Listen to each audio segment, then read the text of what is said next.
हाँ जी। Hello and welcome to all my dear students. क्या हाल चाल है आप लोगों के? कैसे हैं आप सब लोग?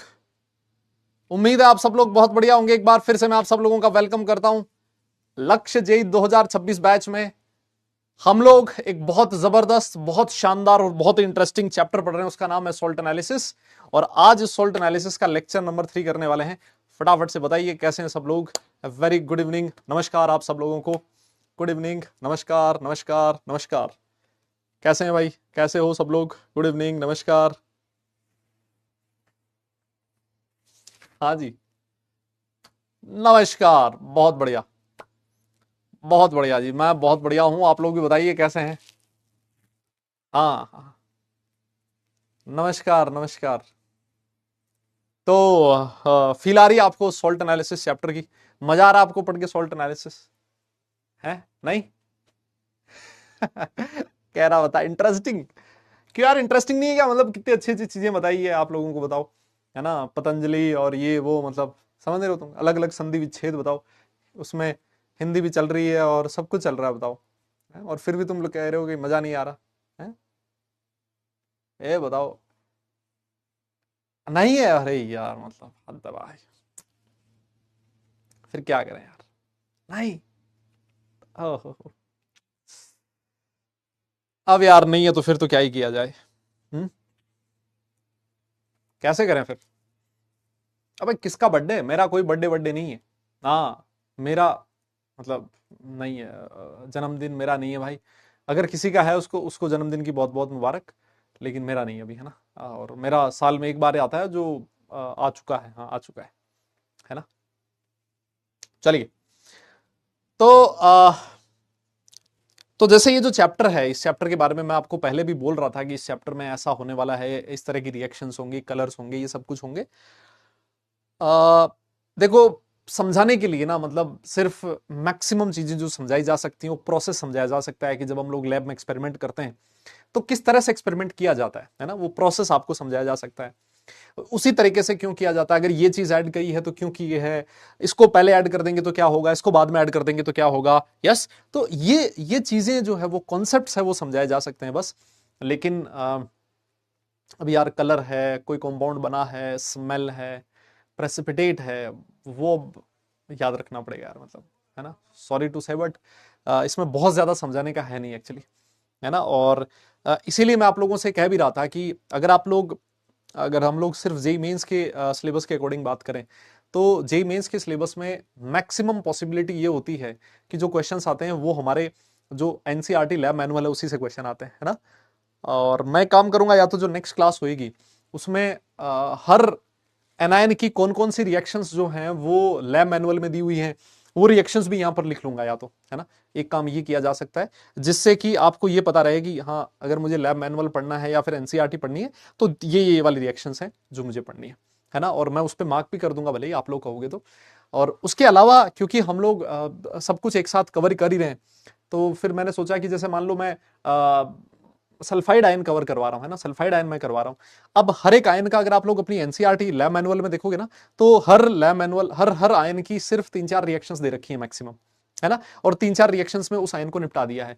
पॉसिबिलिटी यही होती है कि ज्यादा क्वेश्चंस उसी से पूछे जाते हैं। लेकिन क्योंकि हम लोग एडवांस के लिए भी यहां पर बात कर रहे हैं तो एडवांस में तो यार कुछ भी पूछा जा सकता है ना। इस वजह से थोड़ा सा नंबर ऑफ केमिकल रिएक्शंस मैंने बढ़ा दी है ताकि उसमें एडवांस वगैरह भी सब कुछ इंक्लूड हो सके।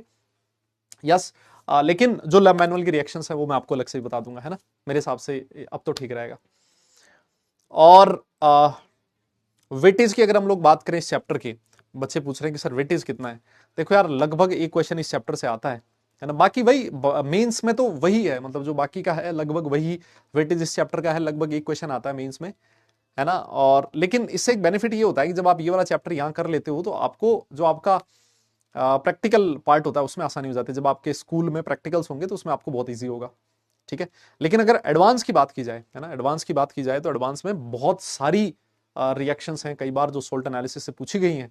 और सोल्ट एनालिसिस से मल्टीपल क्वेश्चंस पूछे गए हैं, है ना। कई बार तो 3-3 4-4 क्वेश्चन भी सोल्ट एनालिसिस से पूछे गए हैं एक ही पेपर में एडवांस के सिलेबस में, है ना। तो मैं ये कहूंगा कि कोई बच्चा ये सोच रहा हो कि यार सर मैं तो इस चैप्टर को छोड़ दूं क्या, है ना, क्योंकि सर इसमें इतनी सारी रिएक्शंस है, इतने सारे कलर्स हैं, क्या मैं इस चैप्टर को छोड़ दूं क्या। तो मैं उसको अल्टीमेटली एक ही चीज बोलूंगा कि बेटा छोड़ मत उस चैप्टर को। है ना। तू अगर तेरे से नहीं हो रहा ना तो सिर्फ लैब मैनुअल की रिएक्शंस पढ़ के चला जा, सिर्फ लैब मैनुअल की रिएक्शंस पढ़ के चला जा, है ना। लेकिन चैप्टर को मत छोड़ तू, है ना, क्योंकि अगर तूने 90% वो लैब मैनुअल वो रिएक्शंस कर ली तो पॉसिबिलिटी है कि तेरा जो क्वेश्चन आएगा वो फंस जाएगा, तेरे जे मेंस का लगभग क्वेश्चन तेरे लैब मैनुअल में से फंस जाएगा, है ना। लेकिन फिर बच्चा ये कहता है कि सर अगर मान लो मुझे लैब मैनुअल ही पढ़ना तो क्या मुझे क्लास में आने की जरूरत है क्या? मैंने कहा हाँ, क्लास में आने की तुझे जरूरत है। क्लास में आने की जरूरत क्यों है? क्योंकि एक तो सिर्फ रिएक्शन को रटने में बहुत जोर आएगा तुझे, लेकिन जब तू उसको समझेगा, समझ के तू उसको याद करने की कोशिश करेगा ना, तो तुझे वो आसानी से याद हो जाएगा। मेरी बात आप लोग समझ रहे हो? यस, अरे बोलो, मेरी बात आपको समझ में आ रही है? तो समझने के लिए आप लोग यहां आओ, और फिर अगर लेट से लास्ट में ऐसा लगे कि यार मैं इतना सब कुछ नहीं कर सकता, तो सिर्फ लैब मैनुअल रिएक्शन पढ़ लो, क्योंकि कॉन्सेप्ट्स आपने यहां समझ रखे होंगे तो वहां पर आपको पढ़ना आसान होगा, उन चीजों को समझना आसान होगा, उनको याद रखना आसान होगा। यस, मेरे हिसाब से आप लोग समझ सकते हो। सर नोट्स, प्रिंटेबल नोट्स का क्या मतलब हुआ? मैं समझा नहीं, प्रिंटेबल नोट्स से क्या समझते हो आप लोग? ये नोट्स प्रिंट ही तो कर सकते हो, हर जो स्लाइड है उसको प्रिंट करवा लो, क्या दिक्कत है उसमें? क्योंकि अगर आप सिर्फ थ्योरी पार्ट जो है मैं लिखवा रहा हूं जो, या फिर लेट से सिर्फ आप स्लाइड की बात करोगे, है ना, मैं स्लाइड भी दे सकता हूं, मुझे ऐसा कोई दिक्कत नहीं है। मान लो मैंने स्लाइड ऐसे दे दिया, ये वाली सिर्फ स्लाइड्स आपको दे दी, तो स्लाइड से देखो नुकसान ये होगा कि कई बार कुछ चीजें ऐसी होती है जो मुझे लिखनी पड़ती है बोर्ड पे, है ना, मुझे कुछ चीजें लिखनी पड़ती है बोर्ड पे, और अगर स्लाइड में सिर्फ मैं स्लाइड्स दूंगा तो वो चीज उसमें आ नहीं पाएगी। मेरी बात समझ रहे हो आप लोग? तो मेरे हिसाब से ये जो पीडीएफ है ये आपको नोट्स की तरह यूज करनी है ना। हैंड रिटन नोट्स मेरे से नहीं बनाए जाएंगे भाई। देखो मैं पहले ही हाथ जोड़ देता हूं, है ना, ये काम मैंने कभी नहीं किया है कि मैं बच्चों को लिख लिख के अपने हाथ से हैंड रिटन नोट्स दे दूं, ये मैं काम नहीं कर पाऊंगा। यस, मेरे पास ये स्क्रीन ये है और ये मैं आपको प्रोवाइड करवा सकता हूं, है ना, इतना काम कर सकते हैं, एक साथ कर सकते हैं। व्हाइट बैकग्राउंड नहीं, व्हाइट बैकग्राउंड से क्या फर्क पड़ेगा? नहीं मैं समझा नहीं, मतलब व्हाइट बैकग्राउंड से क्या फर्क पड़ेगा? अगर ब्लैक बैकग्राउंड ब्लैक में है तो उसमें क्या दिक्कत है? हाँ? या फिर कोई और बैकग्राउंड है तो उसमें क्या दिक्कत है? मैं समझा नहीं।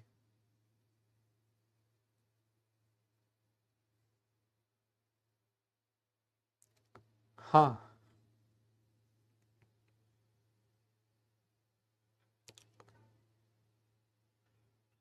अच्छा, प्रिंट निकलवाने में आसानी रहेगी ऐसा?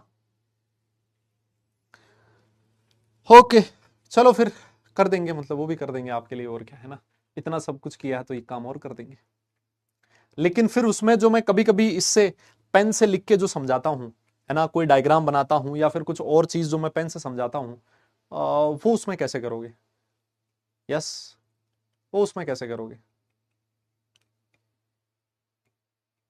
हाँ हाँ, चलो ठीक है, मैं समझ गया कि पीछे बैकग्राउंड व्हाइट होगा तो आपके लिए प्रिंट कराना आसान रहेगा, और ठीक है, वो समझ में आ गया। लेकिन मैं आपसे ये कह रहा हूँ कि कुछ चीजें जो मैं अपने पेन से लिखता हूँ इस पे, वो कैसे करोगे? क्योंकि बैकग्राउंड जो है वो चेंज हो सकता है सिर्फ आपकी पीडीएफ पीपीटी का, है ना, पीपीटी को फिर मैं पीडीएफ में कन्वर्ट करके आके डाल दूंगा, कोई दिक्कत नहीं है।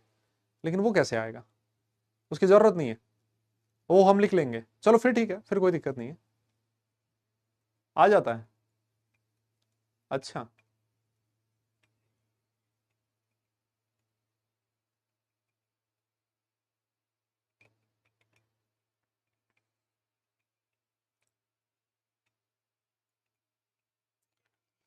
चलो ठीक है, मैं एक काम कर दूंगा जितने भी ये पीपीटीज हैं उनका बैकग्राउंड मैं चेंज करके व्हाइट बैकग्राउंड कर दूंगा, और व्हाइट बैकग्राउंड के बाद मैं फिर ये जितने भी होंगे ये मैं डाल दूंगा, ठीक है। तो बाकी अगर कुछ लिखना हो तो लिख लेना।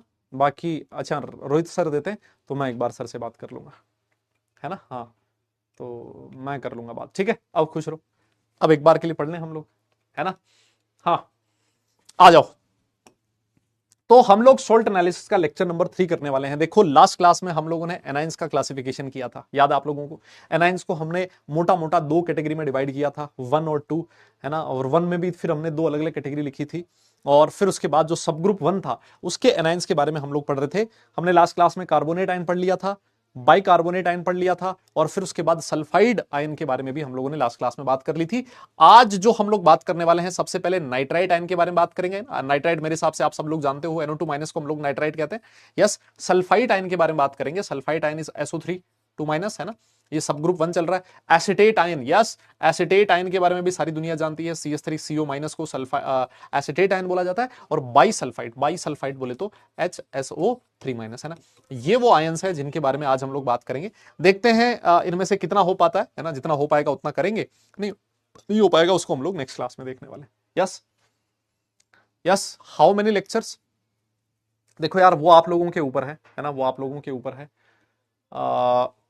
कि कितने लेक्चर में ये वाला जो चैप्टर है वो खत्म होगा। लेकिन मुझे लगता है कि 7-8 लेक्चर तो लगेंगे इस चैप्टर में, है ना, क्योंकि जब लाइव क्लास होती है ना, जैसे मान लो अगर बीच बीच में एक आधा रिकॉर्डेड मैंने दे दिया लेट से, है ना, अगर मैं रिकॉर्ड करके दे दूं तो रिकॉर्डेड में तो काफी सारा पोर्शन कवर हो जाता है एक लेक्चर के अंदर। लेकिन जब हम लोग लाइव क्लास की बात करते हैं तो लाइव क्लास में थोड़ा पोर्शन कम कवर हो पाता है। तो अगर मान लो 1-2 रिकॉर्डेड आ गया तो 1-2 लेक्चर कम हो जाएंगे, है ना, एक आधा लेक्चर कम हो जाएगा। और अगर मान लीजिए लाइव होता है तो फिर लाइव में तो आपको 7-8 लेक्चर लगने ही वाले। यस, डन है, चले चले आगे लगे, आगे चले हम लोग। हाँ, आओ जी आओ, लो अभी पढ़ते हैं, फिर उसके बाद में बात, अभी वाली जो क्लास है वो तो लाइव है ना यार, इसको देख लो, बाकी के बारे में डिस्कस करेंगे लास्ट में ना, बाकी के बारे में डिस्कशन होगा लास्ट में। तो हम लोग सॉल्ट एनालिसिस चैप्टर पढ़ रहे थे, और ये वो सिलेबस है जिसके बारे में मैं आपसे बात कर ही रहा था, है ना। देखो इसमें से हम लोगों ने कार्बोनेट आयन जो है वो लास्ट क्लास में पढ़ लिया था, यस, कार्बोनेट आयन पढ़ लिया था, और सल्फाइड आयन पढ़ लिया था। लैब मैनुअल में कार्बोनेट और सल्फाइड आयन दोनों दे रखे हैं। साथ साथ जो आपका बाइकार्बोनेट है, बाइकार्बोनेट आयन आपका लैब मैनुअल में नहीं दे रखा था। यस, बाइकार्बोनेट आयन आपका लैब मैनुअल में नहीं दे रखा था, लेकिन बाइकार्बोनेट जो है बेटा वो आपके जे एडवांस के सिलेबस का पार्ट है। आप लोग एक चीज और नोटिस करो, जो बाइकार्बोनेट आयन है वो जे मेंस के सिलेबस का पार्ट भी नहीं है। आप लोग देख रहे हो, हाँ, कार्बोनेट आयन जो हम लोगों ने पढ़ा और जो सल्फाइड आयन हम लोगों ने पढ़ा, ये दोनों आपके जे मेंस का भी पार्ट है, ये दोनों आपके एनायन का भी पार्ट है, यस, सॉरी लैब मैनुअल का भी पार्ट है। लेकिन मैं आपको बताऊं कि जो बाइकार्बोनेट था वो ना तो लैब मैनुअल में दे रखा है, ना आपके जे मेंस के सिलेबस में। बाइकार्बोनेट किसके लिए है, सिर्फ और सिर्फ आपके जे एडवांस के लिए, है ना। लेकिन बाइकार्बोनेट की जो रिएक्शंस थी वो लगभग कार्बोनेट आयन की रिएक्शंस के ही सिमिलर थी, इस वजह से आपको उसमें कोई ज्यादा प्रॉब्लम आई नहीं होगी, और इसी वजह से मैंने इसको यहां पर करवा दिया था, है ना। यस, फिर उसके बाद आज का जो सेशन रहने वाला है, देखो आज के सेशन में हम लोग बात करेंगे किसकी, नाइट्राइट आयन की। देखो एक ये रहा नाइट्राइट आयन, है ना। तो जो नाइट्राइट आयन है वो आपके जे मेंस के सिलेबस का पार्ट है, यस बिल्कुल है। जे एडवांस का जो सिलेबस है ना उसमें देखना कुछ आयन ही लिखे हुए हैं, एनायन जो है सिर्फ कुछ ही लिखे हुए हैं, nitrate, halides, carbonates, bicarbonate, sulphates and sulphides. इससे कंफ्यूज मत हो जाना आप लोग, है ना। ये जो सल्फाइड आयन हम लोगों ने लास्ट क्लास में पढ़ा ना, देखो ये भी आपके जे एडवांस के सिलेबस का पार्ट है। तो मैं आपसे ये कह रहा था कि आप ये कंफ्यूज मत हो जाना कि सर इसमें तो आपका जो नाइट्राइट आयन है वो तो इसमें लिखा हुआ ही नहीं है। सर मैं आपको बताऊं, जे एडवांस जो है ना कुछ भी पूछ लेता है, इसी वजह से जितने भी आयंस मैं आपको करवा दूं वो सारे के सारे एडवांस के लिए पढ़ने ही हैं, चाहे वो सिलेबस में मेंशन किया हुआ है या फिर नहीं किया हुआ है। लेकिन आप छोड़ने को छोड़ सकते हो कि भाई एडवांस के सिलेबस में बाइकार्बोनेट मेंस के सिलेबस में नहीं है, तो एक बार के लिए मैं उसको हटा देता हूं, लैब मैनुअल में नहीं है तो उसको हटा देता हूं, है ना। तो आज हम लोग एनायंस के केस में नाइट्राइट आयन के बारे में पढ़ेंगे। आज हम लोग, जैसा मैंने आपसे कहा, मैं आपको पढ़ाने वाला हूं सल्फाइट आयन के बारे में। Yes, sulphite ion lab manual में नहीं दे रखा, लेकिन सॉरी लैब मैनुअल में दे रखा है, लेकिन जे मेंस के सिलेबस में सल्फाइट आयन नहीं लिखा हुआ।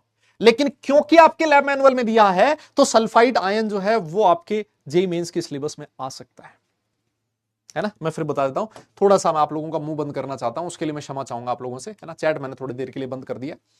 तो जो आपका सल्फाइट है वो लैब मैनुअल में है, जे मेंस के सिलेबस में मेंशन नहीं किया हुआ है, लेकिन क्योंकि लैब मैनुअल में दे रखा है तो उसके पूछे जाने की प्रोबेबिलिटी है, इस वजह से मैं इसको करवा रहा हूं। दूसरा एक और चीज और देखो, जो नेक्स्ट आयन मुझे आज करवाना है वो है एसिटेट आयन। जो एसिटेट एनायन है वो भी आपके जे मेंस के सिलेबस में नहीं इंक्लूड कर रखा। देखो जे मेंस के सिलेबस में नहीं दे रखा है, लेकिन फिर मैं कह देता हूं क्योंकि ये लैब मैनुअल में दे रखा है तो लैब मैनुअल वाला हमारे लिए इंपॉर्टेंट है, क्योंकि लैब मैनुअल में दिया है, इसका मतलब एनसीईआरटी समझती है कि ये तो बोर्ड के सिलेबस का पार्ट है, और जो चीज बोर्ड के सिलेबस की है वो तो आपसे पूछी ही जा सकती है ना। समझो आप लोग। फिर उसके बाद जो नेक्स्ट एक और है बाइसल्फाइट आयन, वो कहीं पर भी मेंशन नहीं किया हुआ है, वो ना आपके लैब मैनुअल में है, ना जेईई मेंस के सिलेबस में, ना ही उसको एडवांस के सिलेबस में मेंशन किया हुआ है। एडवांस मेंशन नहीं करता है लेकिन एडवांस पूछ लेता है। इस वजह से जो बाइसल्फाइड पढ़ाऊंगा वो सिर्फ और सिर्फ एडवांस के लिए होगा, है ना, लेकिन उसकी रिएक्शंस आसान होगी, है ना, वो आपको उसमें ज्यादा जोर नहीं आएगा, इसी वजह से मैं उसको करवा रहा हूं। मेरे हिसाब से ठीक है, जो जो चीज मुझे समझानी थी। मैं अब सेशन स्टार्ट कर रहा हूं। हम लोग एनायंस के टेस्ट के बारे में पढ़ रहे हैं, और एनायंस के टेस्ट में हम लोग बात करने वाले हैं आज नाइट्राइट आयन के बारे में, NO2 माइनस के बारे में, है ना। NO2 माइनस इंपॉर्टेंट है, इस पे क्वेश्चंस पूछे जाते हैं, फिर मैं बोल देता हूं, तो इसको हल्के में नहीं लेना है। सबसे पहले जो हम लोग बात करते थे वो करते थे सॉल्युबिलिटी की, है ना, याद है आपको, सॉल्युबिलिटी की बात सबसे पहले होती थी। इसने लिखा है कि जितने भी नाइट्राइट आयंस होते हैं दे आर सॉल्युबल, सिर्फ किसको छोड़ के, AgNO2 को छोड़ के। इसका मतलब AgNO2 जो है वो सॉल्युबल नहीं होता, और अगर सॉल्युबल नहीं होता तो सर इसका क्या बनेगा, प्रेसिपिटेट बनेगा, है ना। तो सॉल्युबिलिटी से हम लोग पहचानते हैं सबसे पहले तो सबसे पहले हमने बात कर ली सारे सॉल्युबल है सर, सिर्फ किसको छोड़ के, AgNO2 को छोड़ के। और क्योंकि AgNO2 सॉल्युबल नहीं है, इसका प्रेसिपिटेट बनेगा, और बेटा इसका जो प्रेसिपिटेट होता है, अरे भाई कौन से कलर का होता है सर, ये व्हाइट कलर का होता है। यस, तो जब मैं, जैसे मान लो मेरे पास टेस्ट ट्यूब है, यस, मेरे पास क्या है सर, मेरे पास टेस्ट ट्यूब है, और मैंने क्या किया, इस टेस्ट ट्यूब के अंदर सॉल्ट का सॉल्यूशन डाल दिया। मैंने क्या किया, इस टेस्ट ट्यूब के अंदर सॉल्ट का सॉल्यूशन डाल दिया, और सॉल्ट में कौन सा आयन प्रेजेंट है सर, सॉल्ट में प्रेजेंट है नाइट्राइट आयन, और मैंने इसमें ऊपर से क्या डाला है सर, मैंने इसमें ऊपर से डाला है AgNO3। बोलो, मैं उसमें ऊपर से क्या ऐड कर रहा हूं, AgNO3 ऐड कर रहा हूं। तो सर होगा क्या, ये जो Ag प्लस आयन होगा वो इस NO2 माइनस आयन के साथ रिएक्ट करके AgNO2 बना देगा, और AgNO2 का व्हाइट प्रेसिपिटेट आपको मिलेगा, जो कि डाइल्यूट HNO3 और अमोनिया सॉल्यूशन। NH4OH का मतलब क्या हो गया सर, NH4OH का मतलब है अमोनिया सॉल्यूशन। क्यों, क्योंकि सर अमोनिया जो होता है वो पानी में जाने के बाद NH4OH बनाता है। तो कहीं पर भी NH4OH लिखा हो या फिर अमोनिया सॉल्यूशन लिखा हो, दोनों एक ही बात है सर, अलग अलग नहीं है। क्या मेरी बात समझ में आ रही? तो अगर मुझे प्रेसिपिटेट की बात करनी है तो सिर्फ एक प्रेसिपिटेट के बारे में मुझे सोचना है, AgNO2 के बारे में, बाकी और कोई प्रेसिपिटेट के बारे में मुझे सोचने की जरूरत नहीं है ना, क्योंकि बाकी जितने भी प्रेसिपिटेट्स होंगे सारे के सारे क्या होंगे, सॉल्युबल होंगे। सिर्फ यही प्रेसिपिटेट ऐसा होता है जो कि सॉल्युबल नहीं होता। ठीक है मेरे हिसाब से, हाँ जी बहुत ही बढ़िया सर, वेरी गुड।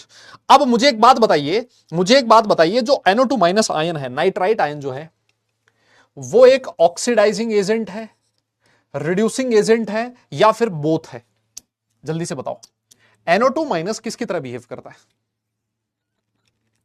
हाँ जी, ये केमिस्ट्री के पेपर में नहीं आएगा बेटा, ये सिर्फ आपके प्रैक्टिकल्स में आएगा ना, पेपर में नहीं पूछा जाएगा। ये जो आपके फाइनल एग्जाम्स होंगे ना उसमें नहीं आएगा, लेकिन ये उसमें लैब में पूछा जाएगा।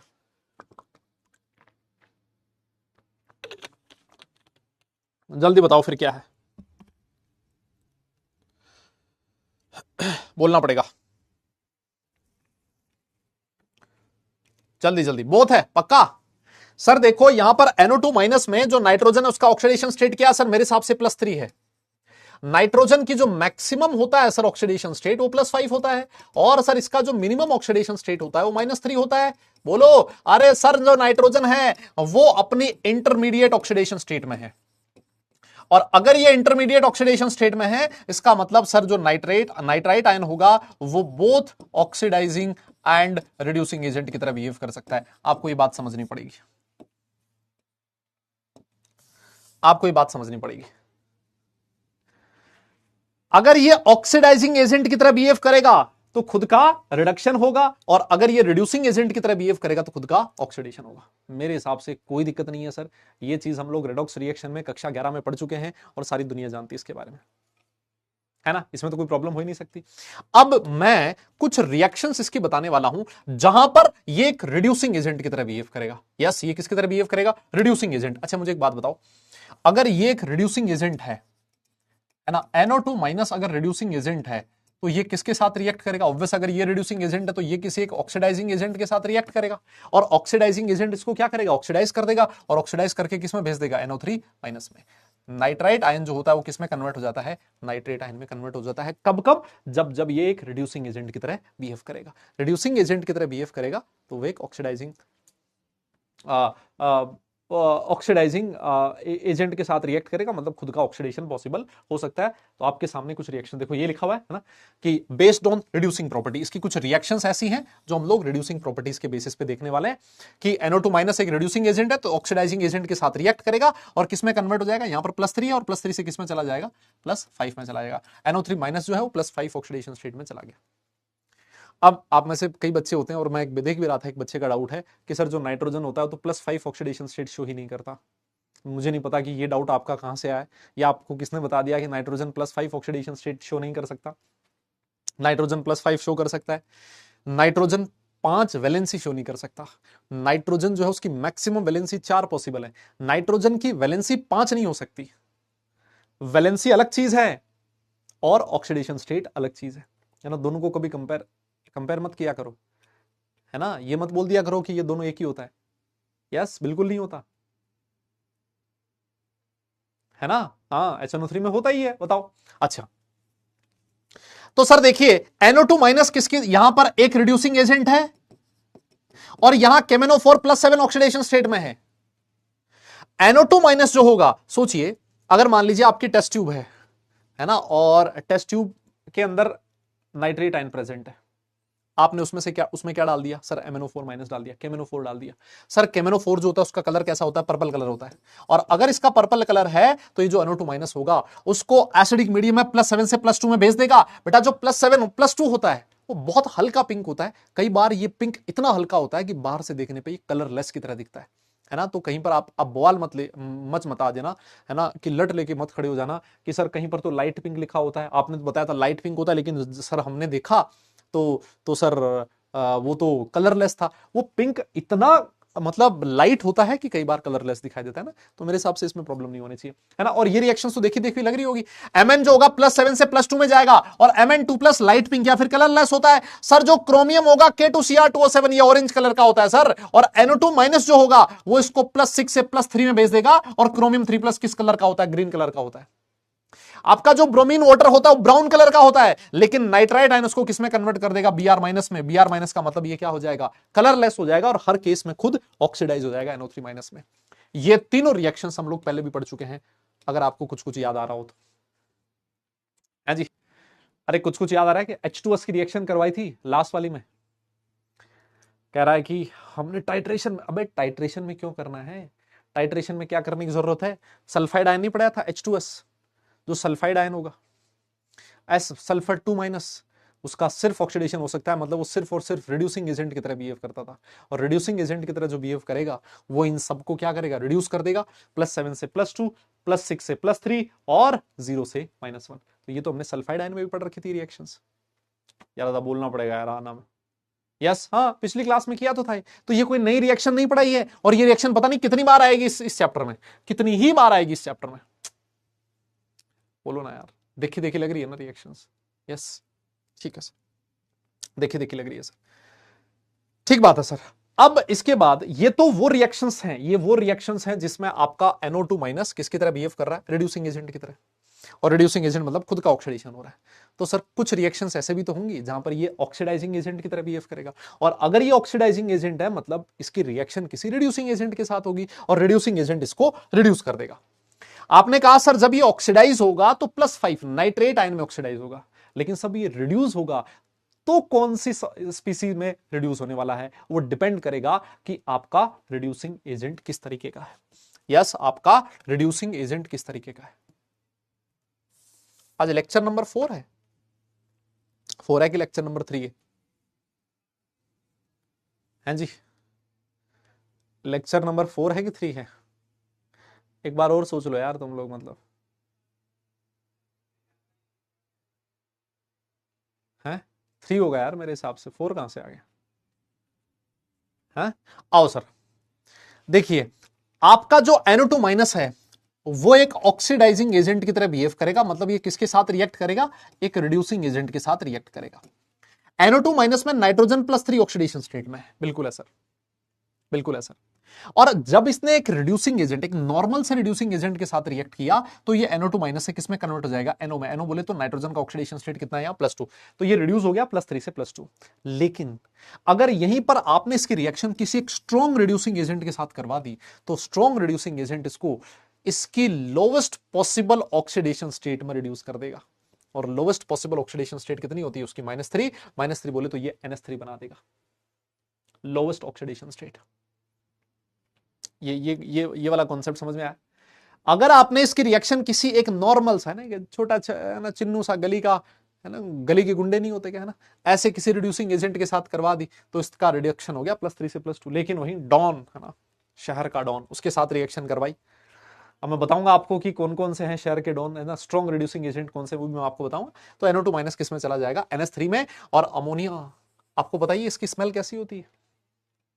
हाँ, अरे इसकी स्मेल फील करिए आप लोगों ने, कोई बोल ही नहीं रहा है, बताओ।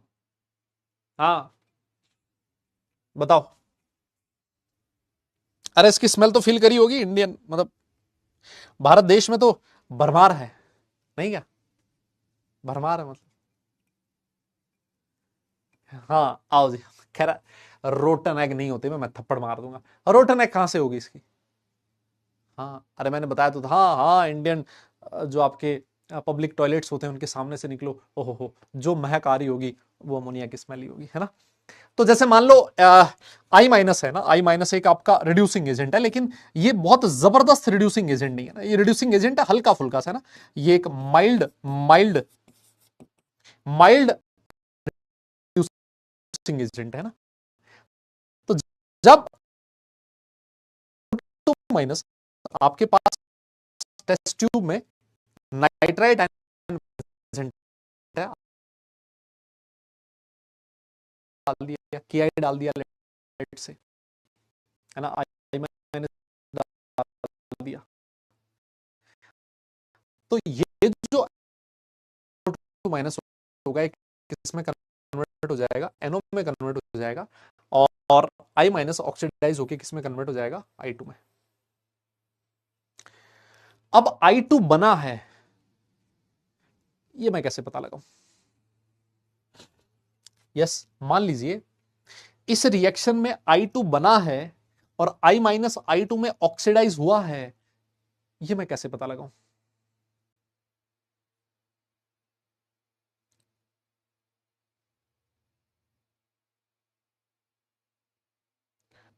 ये क्या हो रहा है भाई।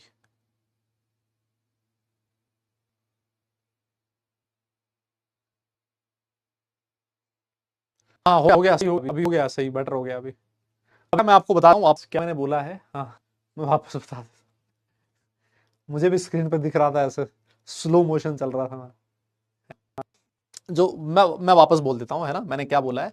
मैंने कहा मान लो कि ये जो I माइनस होता है ना, I माइनस आपका एक, लेकिन ये सर वो गली का गुंडा जैसा है ना, ये माइल्ड रिड्यूसिंग एजेंट है, और माइल्ड रिड्यूसिंग एजेंट इसको क्या करेगा, NO में कन्वर्ट कर देगा, I2 बना देगा, है ना, और खुद I2 ऑक्सीडाइज हो जाएगा।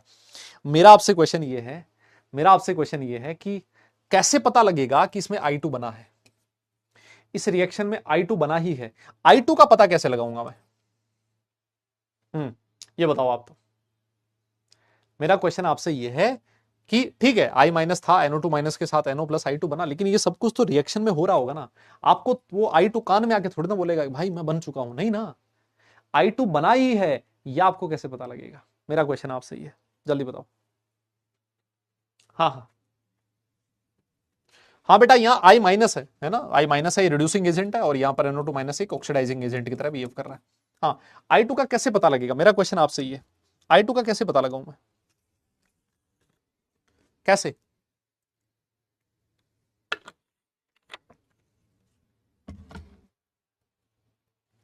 नहीं, I2 की वॉलेट कलर तो I2 की वेपर्स होती है ना। नहीं नहीं, देखिए होता क्या है, आयोडीन का जब भी मुझे पता लगाना हो ना, इसमें थोड़ा सा स्टार्च डाल दो, क्या डाल दो, स्टार्च। एक बच्चे ने बोला किसी ने, स्टार्च स्टार्च, वेरी गुड बेटा, वेरी गुड, बहुत बढ़िया। I2 का पता लगाने के लिए लिया जाता है काम में स्टार्च। स्टार्च का आयोडीन के साथ जो कॉम्प्लेक्स होता है वो ब्लू कलर का होता है ना। हाँ बिल्कुल सही कह रहे हो। इसमें अगर आपने I2 में स्टार्च, अगर इसमें आपने स्टार्च डाल दिया तो ये ब्लू कलर का कॉम्प्लेक्स बना देता है ना। तो जब भी आपको आयोडीन के बारे में पता लगाना हो कि आयोडीन बना है नहीं बना है, तो उसमें आप स्टार्च डाल दीजिए, ब्लू कलर आ जाए, इसका मतलब हाँ, है ना। तो ये तो एक बहुत बढ़िया वाला टेस्ट है। लेकिन सर यहां पर जो आपने बात करी है ना, यहां पर जो आपने बात करी है वो माइल्ड रिड्यूसिंग एजेंट के बारे में बात करी है। सर आप तो ऐसा एग्जांपल दो जिसमें स्ट्रॉन्ग रिड्यूसिंग एजेंट आ रहा हो, स्ट्रॉन्ग रिड्यूसिंग एजेंट आ रहा हो। बेटा स्ट्रॉन्ग रिड्यूसिंग एजेंट होता है ये डेवर्डा अलॉय। ये एक बहुत जबरदस्त रिड्यूसिंग, स्टार्च क्या होता है, हाँ टेंथ में था, बिल्कुल बिल्कुल सही कह रहे हो, है ना। हाँ हाँ हाँ, ये 10th में था बेटा, बिल्कुल था। हाँ तो आलू में भी होता है, अच्छा। फेक पनीर के टेस्ट में काम में लिया जाता है, हाँ वो चला था ना अभी थोड़े दिन पहले, हर कोई जाके पनीर चेक कर रहा था, अलग अलग रेस्टोरेंट में जाके स्टार्च ले जा रहा था, अब वो आयोडीन और वो उसमें डाल रहा था और देख रहा था कि इसमें कहीं स्टार्च तो नहीं है ना। अब स्टार्क नहीं है, स्टार्च। हाँ। लो देखो ये डेवर्डा अलॉय क्या होता है सर, देखिए इसमें होता है कॉपर, एल्यूमिनियम या फिर जिंक, इनमें से कोई भी एक मेटल हो सकता है, और उसका अल्कलाइन सॉल्यूशन। देखिए है ना, ये नाम है बेटा, नाम है ना, नाम, अबे तुम्हारा भी तो कुछ नाम है ना भाई, है ना।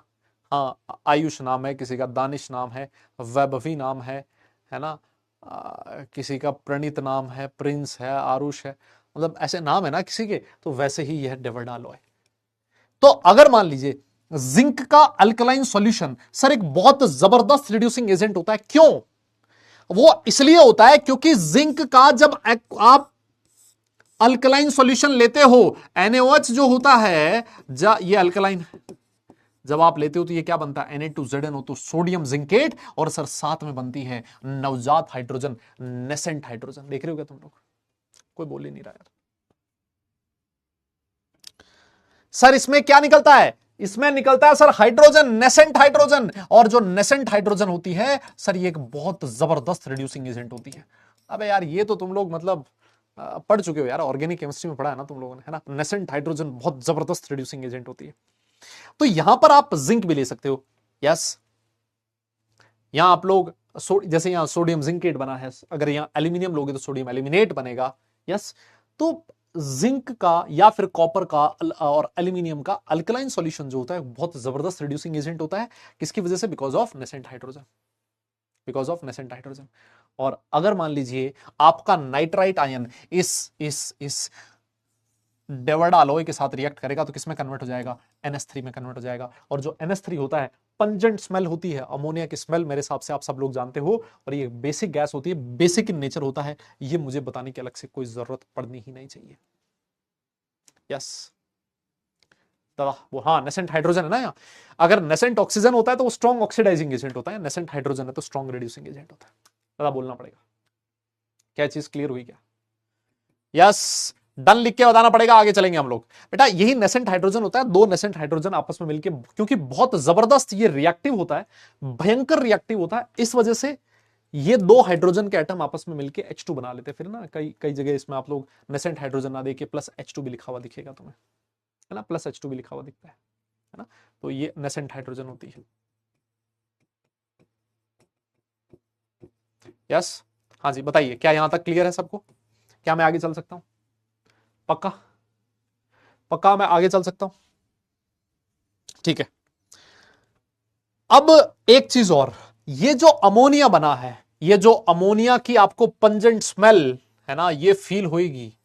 कोई अगर बोल दे कि साहब पंजेंट स्मेल तो और भी किसी की हो सकती है, ये अमोनिया ही था, ये कैसे पता लगेगा, अमोनिया का डिटेक्शन कैसे कर सकते हो, अमोनिया के बारे में कैसे पता लगाओ कि ये अमोनिया ही था।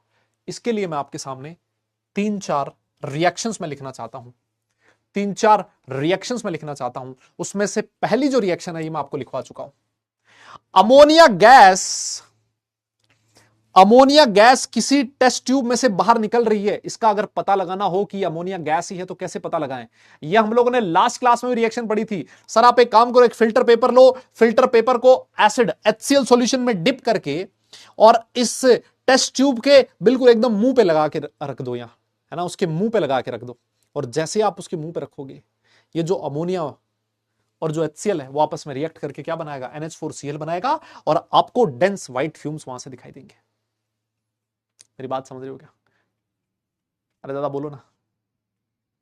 यस यस यस, याद है क्या तुम्हें? ये वाली रिएक्शन तो याद होगी ना, अमोनिया का HCl के साथ रिएक्शन।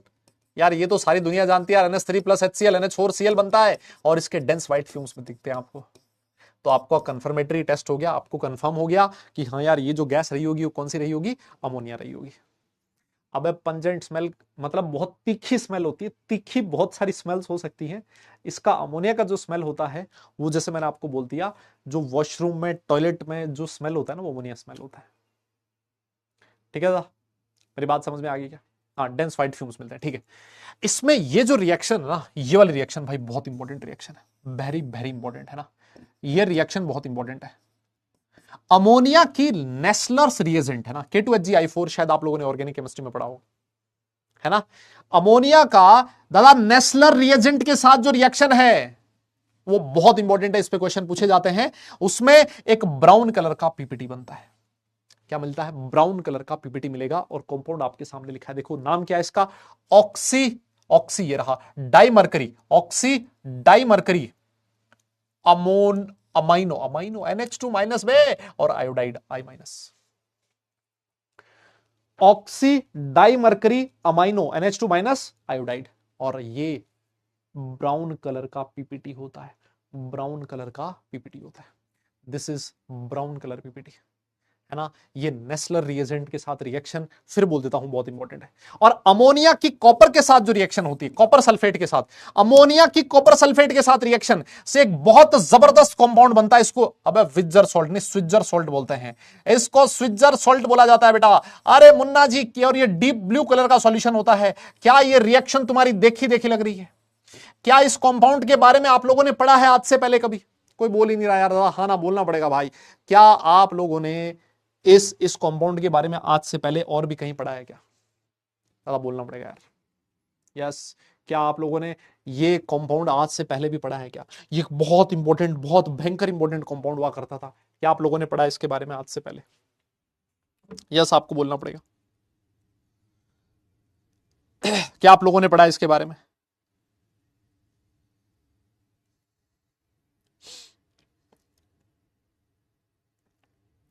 पक्का? यस, कहां पढ़ा है? कहां पढ़ा है? कोऑर्डिनेशन कंपाउंड्स में। मैं थप्पड़ मार दूंगा, कह रहा है नहीं पढ़ा सर। यार कैसी बात कर रहे हो सारा, इसमें कॉपर प्लस, है ना, D9 कॉन्फ़िगरेशन है ना, और ये आपका स्क्वायर प्लेनर कॉम्प्लेक्स होता था। इसमें मैंने ट्रांसफेरेंस समझाई थी, D9 configuration, strong ligands, transference हुआ करता था, डीप ब्लू कलर का सॉल्यूशन होता था, DD ट्रांस। यार तुम लोग बताओ भाई, यार मैंने किस लिए पढ़ाया था यार तुम्हें सब कुछ, वो बताओ। ये बहुत ही, मतलब ये तो तुमने दिल तोड़ने वाली बात कह दी यार।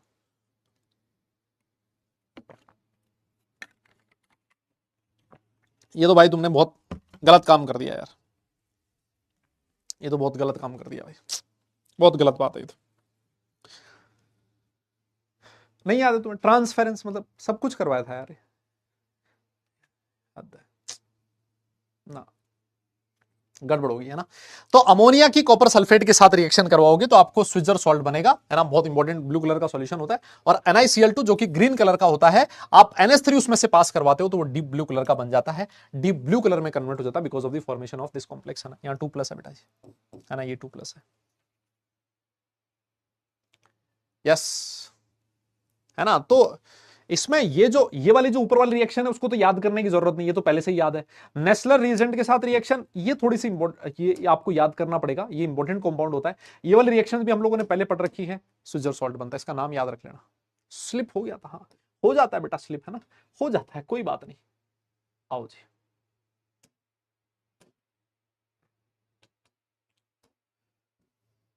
ये नाइट्राइट आयन का ही टेस्ट चल रहा है, और नाइट्राइट आयन का जो नेक्स्ट टेस्ट होगा वो हम लोग देखने वाले हैं, टेस्ट विद एसिड। हाँ, एक ही केस पढ़ाया था, है ना साला, D9 कॉन्फ़िगरेशन और उसमें स्ट्रॉन्ग लिगेंड और ट्रांसफेरेंस, है ना। सिर्फ एक केस बताया था ट्रांसफेरेंस में, एक को D7 वाला था, वो तो ऑक्टाहेड्रल कॉम्प्लेक्स में था। स्क्वायर प्लेनर में कोऑर्डिनेशन नंबर 4 में सिर्फ एक केस पढ़ाया था, D9 कॉन्फ़िगरेशन ट्रांसफेरेंस का, और वो भी तुम लोग कह रहे हो कि सर हम माइंड से स्लिप हो गया सर है।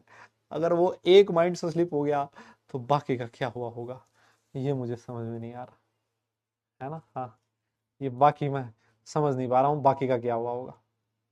हम्म ये बहुत गड़बड़ वाली चीज है। यस। आओ जी आगे चलते हैं। सर टेस्ट विद एसिड्स है ना।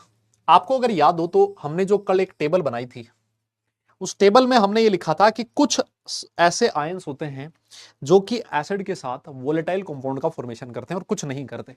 तो सबसे पहले हम लोग अभी जो पढ़ रहे हैं वो हैं जो एसिड के साथ वोलेटाइल कंपाउंड बनाते हैं, है ना। लेकिन उसमें भी फिर दो कैटेगरी हमने लिखी थी, एक डाइल्यूट एसिड के साथ, एक कॉन्सेंट्रेटेड एसिड के साथ।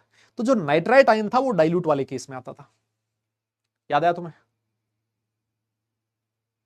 तो अगर मान लीजिए ये आपकी टेस्ट ट्यूब है ना, ये आपकी टेस्ट ट्यूब है और इस टेस्ट ट्यूब के अंदर कौन सा आयन पड़ा है, इसके अंदर सर नाइट्राइट आयन पड़ा है। देखो ये रहा नाइट्राइट आयन, और आप इसमें ऊपर से क्या डालते थे, डाइल्यूट HCl डालते थे। आप डाइल्यूट भी डाल सकते हो, अगर डाइल्यूट के साथ ये वोलेटाइल कंपाउंड बना रहा है तो ये कॉन्सेंट्रेटेड के साथ भी बनाएगा। ये भी मैं आपको लास्ट क्लास में बता चुका हूं, वो एग्जांपल दिया था ना कि अगर मान लो 2 रोटी से पेट भर जाता है, उसको 4 खिलाओगे तो भर ही जाएगा, है ना, वही वाला एग्जांपल। तो जैसे आप उसमें डाइल्यूट H2SO4 डालोगे, ये तो आयनिक रिएक्शन है सर, इसमें कोई प्रॉब्लम नहीं है। Na+NO2- में टूटेगा, ये H++ SO4 2- में टूटेगा। तो जो Na+ होगा SO4 2- के साथ मिलकर Na2SO4 बना लेगा, और ये जो H+ होगा यहां से वो NO2- के साथ रिएक्ट करके HNO2 बना देगा। लेकिन सर ये जो HNO2 होता है ना, ये इतना स्टेबल नहीं होता है ना, स्टेबल नहीं होता, और ये हो जाता है डिस्प्रपोर्शनेट। क्या हो जाता है इसका, डिस्प्रपोर्शनेशन हो जाता है। मेरे हिसाब से डिस्प्रपोर्शनेशन रिएक्शन आपको बताने की जरूरत नहीं होनी चाहिए सर। डिस्प्रपोर्शनेशन रिएक्शन में देखिए, यहां HNO2 में नाइट्रोजन का ऑक्सीडेशन स्टेट +3 है, मानते हो आप सब लोग, और NO में नाइट्रोजन का ऑक्सीडेशन स्टेट +2 है, और साथ में बनता है HNO3। इस HNO3 के अंदर नाइट्रोजन का ऑक्सीडेशन स्टेट है +5। तो +3 से +2 रिडक्शन, +3 से +5 ऑक्सीडेशन। सर रिडक्शन और ऑक्सीडेशन एक ही एलिमेंट का हो रहा हो, ऐसी रिडॉक्स रिएक्शन को हम लोग डिस्प्रपोर्शनेशन रिएक्शन कहते हैं। और ये एक बहुत इंपॉर्टेंट रिएक्शन है ना। मैं आपको बताऊं, ये एक बहुत ही इंपॉर्टेंट इंफॉर्मेशन है। ये आपके पी ब्लॉक एलिमेंट में भी काम आ सकती है ये वाली इंफॉर्मेशन, कि HNO2 जो होता है वो स्टेबल नहीं होता, और वो डिस्प्रपोर्शनेट हो जाता है किसमें, NO और साथ में HNO3 में। अब ये जो NO बना है, ये NO नेचर में जो एयर में ऑक्सीजन प्रेजेंट है, ऑक्सीजन के साथ कंबाइन होकर क्या बना लेता है, NO2 बना लेता है, और NO2 जो होते हैं उसके ब्राउन फ्यूम्स होते हैं। मैंने लास्ट क्लास में डायरेक्ट लिखवा दिया था कि जो नाइट्राइट आयन होता है वो एसिड के साथ NO2 कलर का NO2 गैस देता है, जिसके कि ब्राउन फ्यूम्स होते हैं। अब यहां पर सारी कहानी लिखी है कि नाइट्राइट आयन से NO2 कैसे बनता है। सबसे पहले जैसे आप उसमें एसिड ऐड करते हो, नाइट्राइट आयन कन्वर्ट होता है HNO2 में।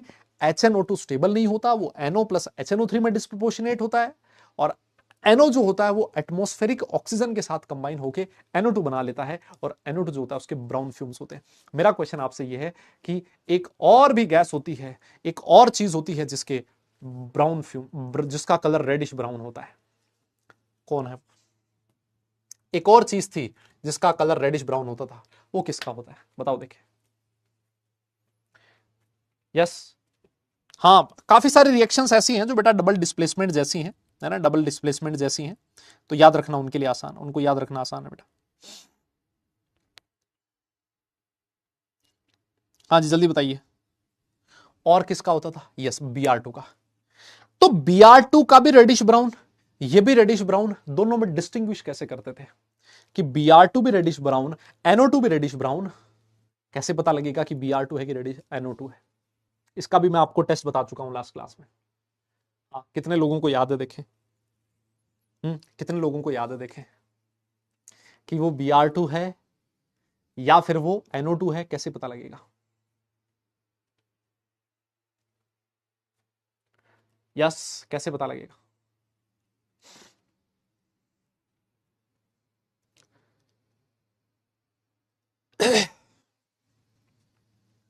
हाँ हाँ, वाटर में से पास कर देते हैं, ठीक है साहब,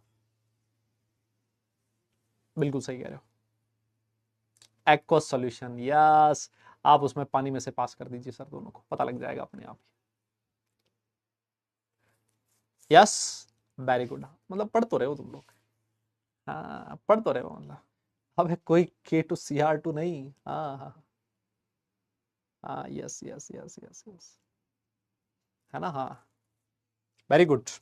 ठीक है साहब। तो मतलब ये ऐसे ही क्वेश्चंस होते हैं बेटा जो कई बार तुमसे पूछ लेता है ना, कि ये गैस निकली, ये ब्राउन था, इसको इसमें से पास किया तो कलरलेस बना दिया वाटर को, और दूसरे वाले में उसमें कलर इंपार्ट कर दिया, बताइए कौन सी गैस रही होगी, वो सब्सटेंस कौन सा रहा होगा, है ना। बस ठीक है सर। तो ये एक चीज हो गई ना, ये हमें ये वाला हमने बात कर ली एसिड के साथ रिएक्शन। फिर उसके साथ एक और अच्छा टेस्ट आता है इसका, है ना, एक बढ़िया टेस्ट आता है इसका, और वो बढ़िया टेस्ट है ब्राउन रिंग टेस्ट, है ना। इनका एक बढ़िया टेस्ट है बेटा, ठीक है ना, एक बढ़िया सा टेस्ट है जिसका नाम है ब्राउन रिंग टेस्ट। हालांकि ब्राउन रिंग टेस्ट जो होता है वो नाइट्रेट आयन के लिए ज्यादा इंपॉर्टेंट होता है ना। हाँ, नाइट्रेट आयन के लिए ब्राउन रिंग टेस्ट सबसे ज्यादा इंपॉर्टेंट होता है, और इस पे खूब सारे क्वेश्चंस पूछे जाते हैं। ब्राउन रिंग कॉम्प्लेक्स कौन सा होता है, ब्राउन रिंग कॉम्प्लेक्स में सेंट्रल एटम का ऑक्सीडेशन स्टेट कौन सा होता है, उसमें जो लिगेंड होता है उसकी ऑक्सीडेशन स्टेट क्या होती है। यस, ये सारी चीजें बहुत इंपॉर्टेंट होती है, और हमने कोऑर्डिनेशन कंपाउंड में पढ़ा भी है ब्राउन रिंग कॉम्प्लेक्स के बारे में। ये ब्राउन रिंग कॉम्प्लेक्स बनता कैसे और होता क्या है, देखिए। सबसे पहले ये वाले जो दो स्टेप हैं वो तो बिल्कुल सेम है सर। सर NaNO2 आपके पास जो आपके पास टेस्ट ट्यूब है ना, ये आपके पास टेस्ट ट्यूब है बेटा। ब्राउन रिंग टेस्ट क्या होता है, सर मेरे पास एक टेस्ट ट्यूब है और इस टेस्ट ट्यूब के अंदर मैंने सॉल्ट का सॉल्यूशन डाल रखा है। सर इस सॉल्ट के अंदर कौन सा आयन है, NO2 माइनस आयन है। मैं क्या करूंगा, इसमें यहां से ऐड करूंगा बेटा डाइल्यूट H2SO4। जैसे ही मैं इसमें डाइल्यूट H2SO4 ऐड करूंगा, अभी मैंने आपको बोला एसिड की प्रेजेंस में NO2 माइनस किस में कन्वर्ट हो जाता है, HNO2 में, और HNO2 अनस्टेबल होता है, ये क्या बना देता है, NO प्लस HNO3 बना देता है। सर साथ साथ मैं इसमें क्या ऐड करूंगा, मैं इसमें ऐड करूंगा FeSO4। FeSO4 बोले तो यहां पर Fe का ऑक्सीडेशन स्टेट कितना होना चाहिए, +2। तो जैसे ही मैं इसमें FeSO4 ऐड करूंगा, ये जो सॉल्यूशन के अंदर NO पड़ा है वो इस FeSO4 के साथ रिएक्ट करके FeH2O5NoSO4 ब्राउन रिंग का एक कॉम्प्लेक्स बना देता है। ये जो आपकी टेस्ट ट्यूब है बेटा, ये जो आपकी टेस्ट ट्यूब है, इस टेस्ट ट्यूब के अंदर एक रिंग सी दिखाई देगी आपको इस तरीके से, है ना। इस टेस्ट ट्यूब के अंदर आपको एक रिंग सी दिखाई देगी, और ये ब्राउन इसमें दिखेगा नहीं, ये तो ब्लैक हो गया सर, है? ये ब्राउन को दिखाना बहुत मुश्किल है बे। सर ये देख लेते हैं, ऐसे आपको एक रिंग दिखाई देगी ब्राउन कलर की, ऐसी से। यस, ये ब्राउन कलर की रिंग होगी, ब्राउन रिंग होगी। और ये जो ब्राउन रिंग होती है, क्वेश्चन आपसे एग्जाम में ये पूछा जाता है कि इस रिंग का फॉर्मेशन कौन से कॉम्प्लेक्स की वजह से होता है। यस, कौन से कॉम्प्लेक्स की वजह से इसका कलर ब्राउन रिंग होता है, ब्राउन कॉम्प्लेक्स होता है, ये वाला कॉम्प्लेक्स होता है। और इस कॉम्प्लेक्स के बारे में सारी इंफॉर्मेशन फिर आज से आपको मैं दे देता हूं। वापस जाइएगा घर पे, इस Fe का ऑक्सीडेशन नंबर कितना है, यस ये आपसे पूछा गया है। यस, ये जो NO है इस पे चार्ज कितना है, ये आपसे पूछा गया है। ये आपका होमवर्क है, घर पे इसको करके आइएगा, है ना। हाँ, और ये मेरे हिसाब से बहुत सारे बच्चे ऐसे रहेंगे जिन्होंने लैब में ये वाला एक्सपेरिमेंट भी किया होगा। ब्राउन रिंग कॉम्प्लेक्स का फॉर्मूला ये होता है, यस, और कुछ जगह पर ये लिखा होता है, हालांकि ये इतना इंपॉर्टेंट नहीं है, ये बहुत कम जगह पर लिखा होता है। ब्राउन रिंग कॉम्प्लेक्स हमें ये वाला फॉर्मूला बिल्कुल एकदम याद होना चाहिए, FeH2O5NoSO4। और इसका आप लोग IUPAC नोमेनक्लेचर भी कर सकते हो, क्योंकि कॉम्प्लेक्सेस के केस में हम लोग IUPAC नोमेनक्लेचर पढ़ चुके हैं। यस, कर लिया था, वेरी गुड बेटा, बहुत ही बढ़िया। अब देखिए, इसमें सबसे पहली चीज एक क्वेश्चन ये आता है, यहां पर लिखा है कि ये जो FeSO4 है ये फ्रेशली प्रिपेयर्ड होना चाहिए, है ना। ऐसा नहीं कि FeSO4 कल परसों का बना हुआ है और वो आपने इसमें ऐड कर दिया, नहीं, काम नहीं चलेगा। अरे सर क्यों नहीं चलेगा, क्योंकि अगर मान लीजिए आपका FeSO4 पहले से बना हुआ है, FeSO4 में Fe का ऑक्सीडेशन स्टेट +2 है, अगर ये बहुत दिनों से पड़ा हुआ होगा तो जो नेचर में ऑक्सीजन प्रेजेंट है वो ऑक्सीजन इसको ऑक्सीडाइज करके किसमें कन्वर्ट कर देगा, Fe3+ में। ब्राउन रिंग कॉम्प्लेक्स फॉर्मेशन के लिए मेरा जो FeO+2 ऑक्सीडेशन स्टेट में होना चाहिए, लेकिन आप लोगों ने अगर बहुत पहले बना लिया तो वो Fe3+ में कन्वर्ट हो जाएगा, और फिर आपको ब्राउन रिंग का कॉम्प्लेक्स नहीं मिलेगा। तो ऑक्सीडेशन से बचाने के लिए, इसका ऑक्सीडेशन रोकने के लिए हम लोग इसमें फ्रेशली प्रिपेयर्ड FeSO4, है ना, तुरंत बना और बना के उसको सॉल्यूशन में डाल दिया। है ना। ये एक इंपॉर्टेंट क्वेश्चन है जो आपसे एग्जामिनर पूछ सकता है। इसमें और एक क्वेश्चन पूछा जाता है कि जब आप इसमें डाइल्यूट H2SO4, आपके पास टेस्ट ट्यूब है ना, और टेस्ट ट्यूब के अंदर आप डाइल्यूट H2SO4 ऐड करते हो, तो इसे धड़ाम से एकदम से डाइल्यूट H2SO4 नहीं ऐड करते। डाइल्यूट H2SO4 जो होता है उसको हम लोग बिल्कुल ऐसे इसके किनारे से, यहां से ऐसा ना, इसकी ये जो वॉल्स होती है ना, वॉल्स के ऊपर धीरे धीरे धीरे धीरे धीरे धीरे डाइल्यूट H2SO4 यहां डालते हैं। एकदम से डाइल्यूट H2O4 इसमें एकदम से ऐड नहीं करते, हम लोग इसकी वॉल्स के सहारे धीरे धीरे धीरे धीरे धीरे डाइल्यूट H2SO4 डालते हैं। कोई मुझे बता सकता है क्या कि ऐसा क्यों करते हैं? आप इसमें से ऊपर से डाइल्यूट H2SO4 एकदम से क्यों नहीं डाल सकते? हम लोग इसमें क्यों धीरे धीरे इसकी दीवार से, इसकी जो वॉल्स होती हैं उन वॉल्स पे H2SO4 डालते हैं धीरे धीरे, और वो ताकि धीरे धीरे यहाँ सॉल्यूशन में जाके रिएक्ट करे? क्या कोई रीजन बता सकता है क्या इसका? यस, हाँ, सरफेस पे डालते हैं, अलोंग दी वॉल्स डालते हैं। यस यस, बताइए ऐसा क्यों करते हैं?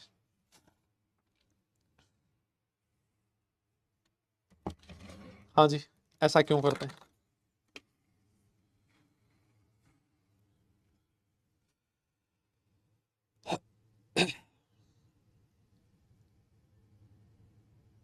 हम्म,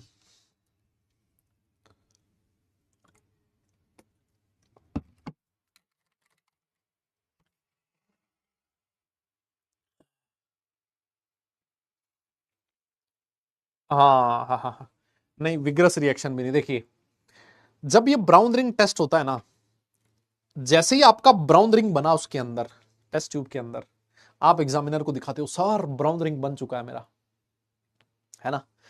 कोई एक्सप्लोजिव नहीं होता बे, हर चीज में एक्सप्लोजिव मतलब है बूम, हाँ, कुछ भी बकवास। आप एग्जामिनर के पास लेके जाते हो, सर सर सर सर इधर आओ इधर आओ, ये देखो सर मेरा ब्राउन रिंग दिख चुका है, और ब्राउन रिंग दिख जाता है। एग्जामिनर खुश हो जाता है। ये ब्राउन रिंग जितनी मोटी हो परत इसकी, ये ब्राउन रिंग जितना गाढ़ा हो, उतना मतलब एग्जामिनर ज्यादा खुश हो जाता है। जितना डेंस होगा उतना ज्यादा खुश हो जाएगा। अगर मान लीजिए आपने ऊपर से डाइल्यूट H2O4 एकदम से ऐड किया, तो जो रिंग है ना, आपको रिंग नहीं दिखेगी, ये रिंग बिखर जाएगी, और बिखर के आपका जो सॉल्यूशन है वो ब्राउन कलर का हो जाएगा। और एग्जामिनर बोलेगा, अबे ये क्या करके लाए हो, इसमें तो रिंग बननी चाहिए थी, लेकिन क्योंकि आपने ऊपर से टप H2SO4 डाला, वो रिंग बिखर जाएगी, है ना। और जो रिंग है वो आपको दिखाई नहीं देता। आपका जो सॉल्यूशन होता है वो सॉल्यूशन कैसा हो जाता है सर? सॉल्यूशन ब्राउन कलर का हो जाता है। यस, एक्चुअली होता क्या है मैं आपको बताऊं। जैसे ही H2SO4 इसके ऊपर आता है, इसकी सरफेस पे जैसे ही टच करता है, आपने एकदम से ऊपर से डाला है तो वहां पर एनर्जी रिलीज होती है, और जो एनर्जी रिलीज हुई है, फिर वो जो एनर्जी होगी आपकी जो रिंग है उसको खराब कर देगी, है ना। आपको रिंग नहीं दिखेगा फिर, है ना। और फिर आपका एग्जामिनर बोलेगा भाई खराब है, गलत है, मजा नहीं आया। ठीक है, डन है, बहुत बढ़िया सर। यस, तो मेरे हिसाब से ब्राउन रिंग टेस्ट आपको समझ में आ गया नाइट्राइट आयन के लिए। एक्चुअली इसको नाइट्रेट आयन के लिए भी हम लोग परफॉर्म करेंगे आगे चल के। यस, लेकिन ये फॉर्मूला आपको भी से पता होना चाहिए, जब मैं नाइट्रेट आयन पढ़ाऊंगा तब मैं आपको वापस याद दिलवाऊंगा। ठीक है सर। एक हल्का सा क्वेश्चन मेरा और है, लेट से आपके पास ना एक मिक्सचर दे दिया जाए, मान लो 2-3 सॉल्ट का मिक्सचर दे दे, है ना। मैंने क्या किया, आपको एक पुड़िया दी है। यस, मैंने क्या किया है, आपको एक पुड़िया दी है, और इस पुड़िया के अंदर एक सॉल्ट नहीं है, इसके अंदर मैंने 2-3 सॉल्ट का मिक्सचर दे दिया आपको, है ना। मैंने क्या किया, ये जो 3 सॉल्ट है, बेरियम 2+, स्टोनशियम 2+, और लेड 2+, है ना, ये इनके नाइट्राइट्स का मिक्सचर दे दिया, और आपसे पूछा है कि बताओ कैसे पता लगाओगे कि इसके अंदर नाइट्राइट आयन है ही, है ना। कैसे पता लगाओगे कि नाइट्राइट आयन है ही? आप बोलोगे सर नाइट्राइट आयन का पता लगाने के लिए सबसे पहले डाइल्यूट H2SO4 डालते हैं। जैसे मैं H2SO4 डालूंगा, ये जितने भी बैरियम, स्ट्रोंसियम और लेड है, इनके क्या बन जाएंगे? सल्फेट्स बन जाएंगे सर। और ये जो सल्फेट्स है सर, ये प्रेसिपिटेट बन जाएंगे। मैं क्या करूंगा, मिक्सचर को छान लूंगा। जब मैं छानूंगा तो प्रेसिपिटेट अलग रह जाएगा, और जो फिल्ट्रेट होगा सर, उसके अंदर कौन सा आयन प्रेजेंट होगा? Nitrate ion. और अब मैं इसके अंदर फ्रेशली प्रिपेयर्ड FeSO4 डाल दूंगा। मुझे ब्राउन रिंग अगर दिख गई तो मैं बोल दूंगा कि सर इसके अंदर नाइट्राइट आयन प्रेजेंट है। ये जितने भी प्रेसिपिटेट्स बने, ये प्रेसिपिटेट्स मेरी रिएक्शन में कोई छेड़खानी नहीं करेंगे, क्योंकि ये जो प्रेसिपिटेट्स होंगे, ये फिल्टर, मैंने इनको फिल्टर करके इनको हटा चुका हूं, तो फिल्टर हो गया, अलग हो गया। जो फिल्ट्रेट है उसके अंदर मैंने देखा नाइट्राइट आयन बिल्कुल प्रेजेंट होगा, और नाइट्राइट आयन प्रेजेंट है, उसके अंदर मैं FeSO4 डाल दूंगा, फ्रेशली प्रिपेयर्ड, खत्म है। फिर ब्राउन रिंग मुझे दिखाई दे ही जाएगा। क्या दिक्कत है सर इसमें? पता लग गया कि जो मिक्सचर है उसके अंदर नाइट्रेट आयन प्रेजेंट था। यस, अरे बोलो तो सही दादा, क्या मैं आगे चल सकता हूं? क्या मैं आगे चल सकता हूं? ठीक है सर, बिल्कुल चल सकते हो, है ना। तो ये एक आसान सी चीज थी। इसके बाद एक और टेस्ट है ना, इसके बाद एक और टेस्ट है इसका जिसका नाम है ग्रीस इलॉस्वे टेस्ट। क्या नाम है? नाइट्राइट आयन के लिए एक और टेस्ट काम में लिया जाता है जिसका नाम है ग्रीस इलॉस्वे टेस्ट। इसको समझना अच्छे से, क्योंकि ये आपके लैब मैनुअल में दे रखा है ना, ये आपके लैब मैनुअल में भी दे रखा है। इसमें क्या किया जाता है ना, इसमें क्या किया जाता है, नाइट्राइट, जैसे मान लीजिए मेरे पास टेस्ट ट्यूब है, टेस्ट ट्यूब में मैं सबसे पहले एसिटिक एसिड ऐड करूंगा। एसिटिक एसिड मुझे क्या देगा? H+ देगा, और जो H+ होगा वो NO2 माइनस के साथ रिएक्ट करके HNO2 बना देगा, और साथ में क्या मिलेगा मुझे? एसिटेट आयन मिलेगा ना, एसिटेट आयन मिलेगा। अब इसके बाद मैं उस टेस्ट ट्यूब के अंदर क्या डालूंगा? सल्फेनिलिक एसिड। ये सल्फोनिक एसिड नहीं है भाई, सल्फेनिलिक एसिड है ना। मैं क्या ऐड करूंगा इसके अंदर? सल्फेनिलिक एसिड। अच्छा मुझे एक बात बताइए, क्या आप लोगों ने सल्फेनिलिक एसिड का नाम आज ही सुना है या फिर आज से पहले भी सुना है? क्या इसका नाम सुना सुना लग रहा है या सुना सुना लग रहा है? प्रीत काबरा कह रहा है कि मैं थक गया हूं। बेटा जी, उल्टे सीधे काम थोड़े कम किया करो, पढ़ाई पे थोड़ा ज्यादा ध्यान दो, है ना, तो थकान नहीं होगी। समझ रहे हो मेरी बात को? हाँ हाँ जी, क्या आप लोगों ने सल्फेनिलिक एसिड पढ़ा है क्या पहले भी? क्या आप लोगों ने सल्फेनिलिक एसिड पढ़ा है क्या? पढ़ा है? आज ही सुना है? वाह, मैंने सुना है कि तुम लोग ऑर्गेनिक केमिस्ट्री पढ़ के आए हो। अच्छा तो एक बात बताइए, ये तुमने एसिड, ऐसा कोई एसिड पढ़ा है क्या? क्या तुमने ऐसा कुछ पढ़ा था क्या कि NH2SO3H ऐसा कुछ होता है और वो ज्विटर आयन बना लेता है NH3+ SO3- में? ऐसा कुछ पढ़ा था क्या? ज्विटर आयन बन जाता था इसका, है जी? अरे बोलो तो महाराज।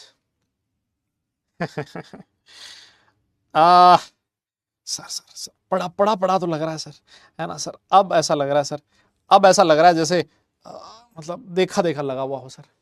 हाँ, है ना सर, ये तो था सर, ये था सर, था, है ना। अमाइंस चैप्टर एक हुआ करता था, है ना, अमाइंस चैप्टर हुआ करता था, ज्विटर आयन का फॉर्मेशन वहां होता था सर। ये जो ग्रुप है वो बेसिक ग्रुप है, ये एसिडिक ग्रुप है, ये H+ का आदान प्रदान इन दोनों के बीच चलता रहेगा, और ये जो फॉर्म होगी इसको मैं ज्विटर आयनिक फॉर्म बोलूंगा, है ना। तो क्योंकि यहां पर एसिडिक मीडियम है तो इस SO3H, यहां SO3- के साथ H+ लग जाएगा, और NH3+ के साथ ये जो एसिडेट आयन होगा वो लग जाएगा। तो ये मेरे पास सल्फेनिलिक एसिड का सॉल्यूशन है। ये जो HNO2 बना है ये सल्फेनिलिक एसिड सॉल्यूशन के साथ रिएक्शन करके,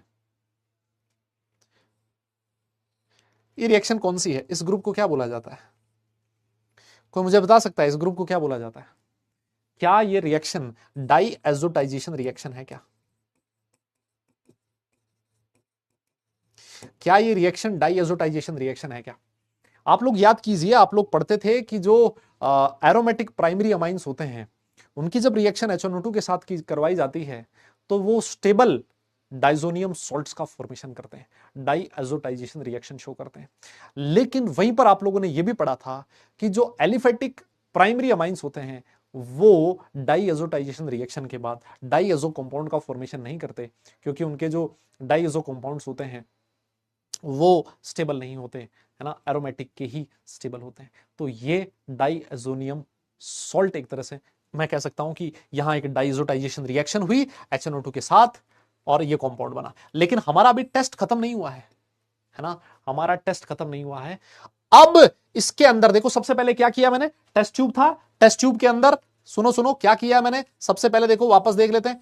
ये टेस्ट ट्यूब था, इस टेस्ट ट्यूब के अंदर क्या प्रेजेंट था सर? इसमें नाइट्राइट आयन प्रेजेंट था। सबसे पहले मैंने इसमें क्या डाला? एसिडिक एसिड डाला, ठीक है सर।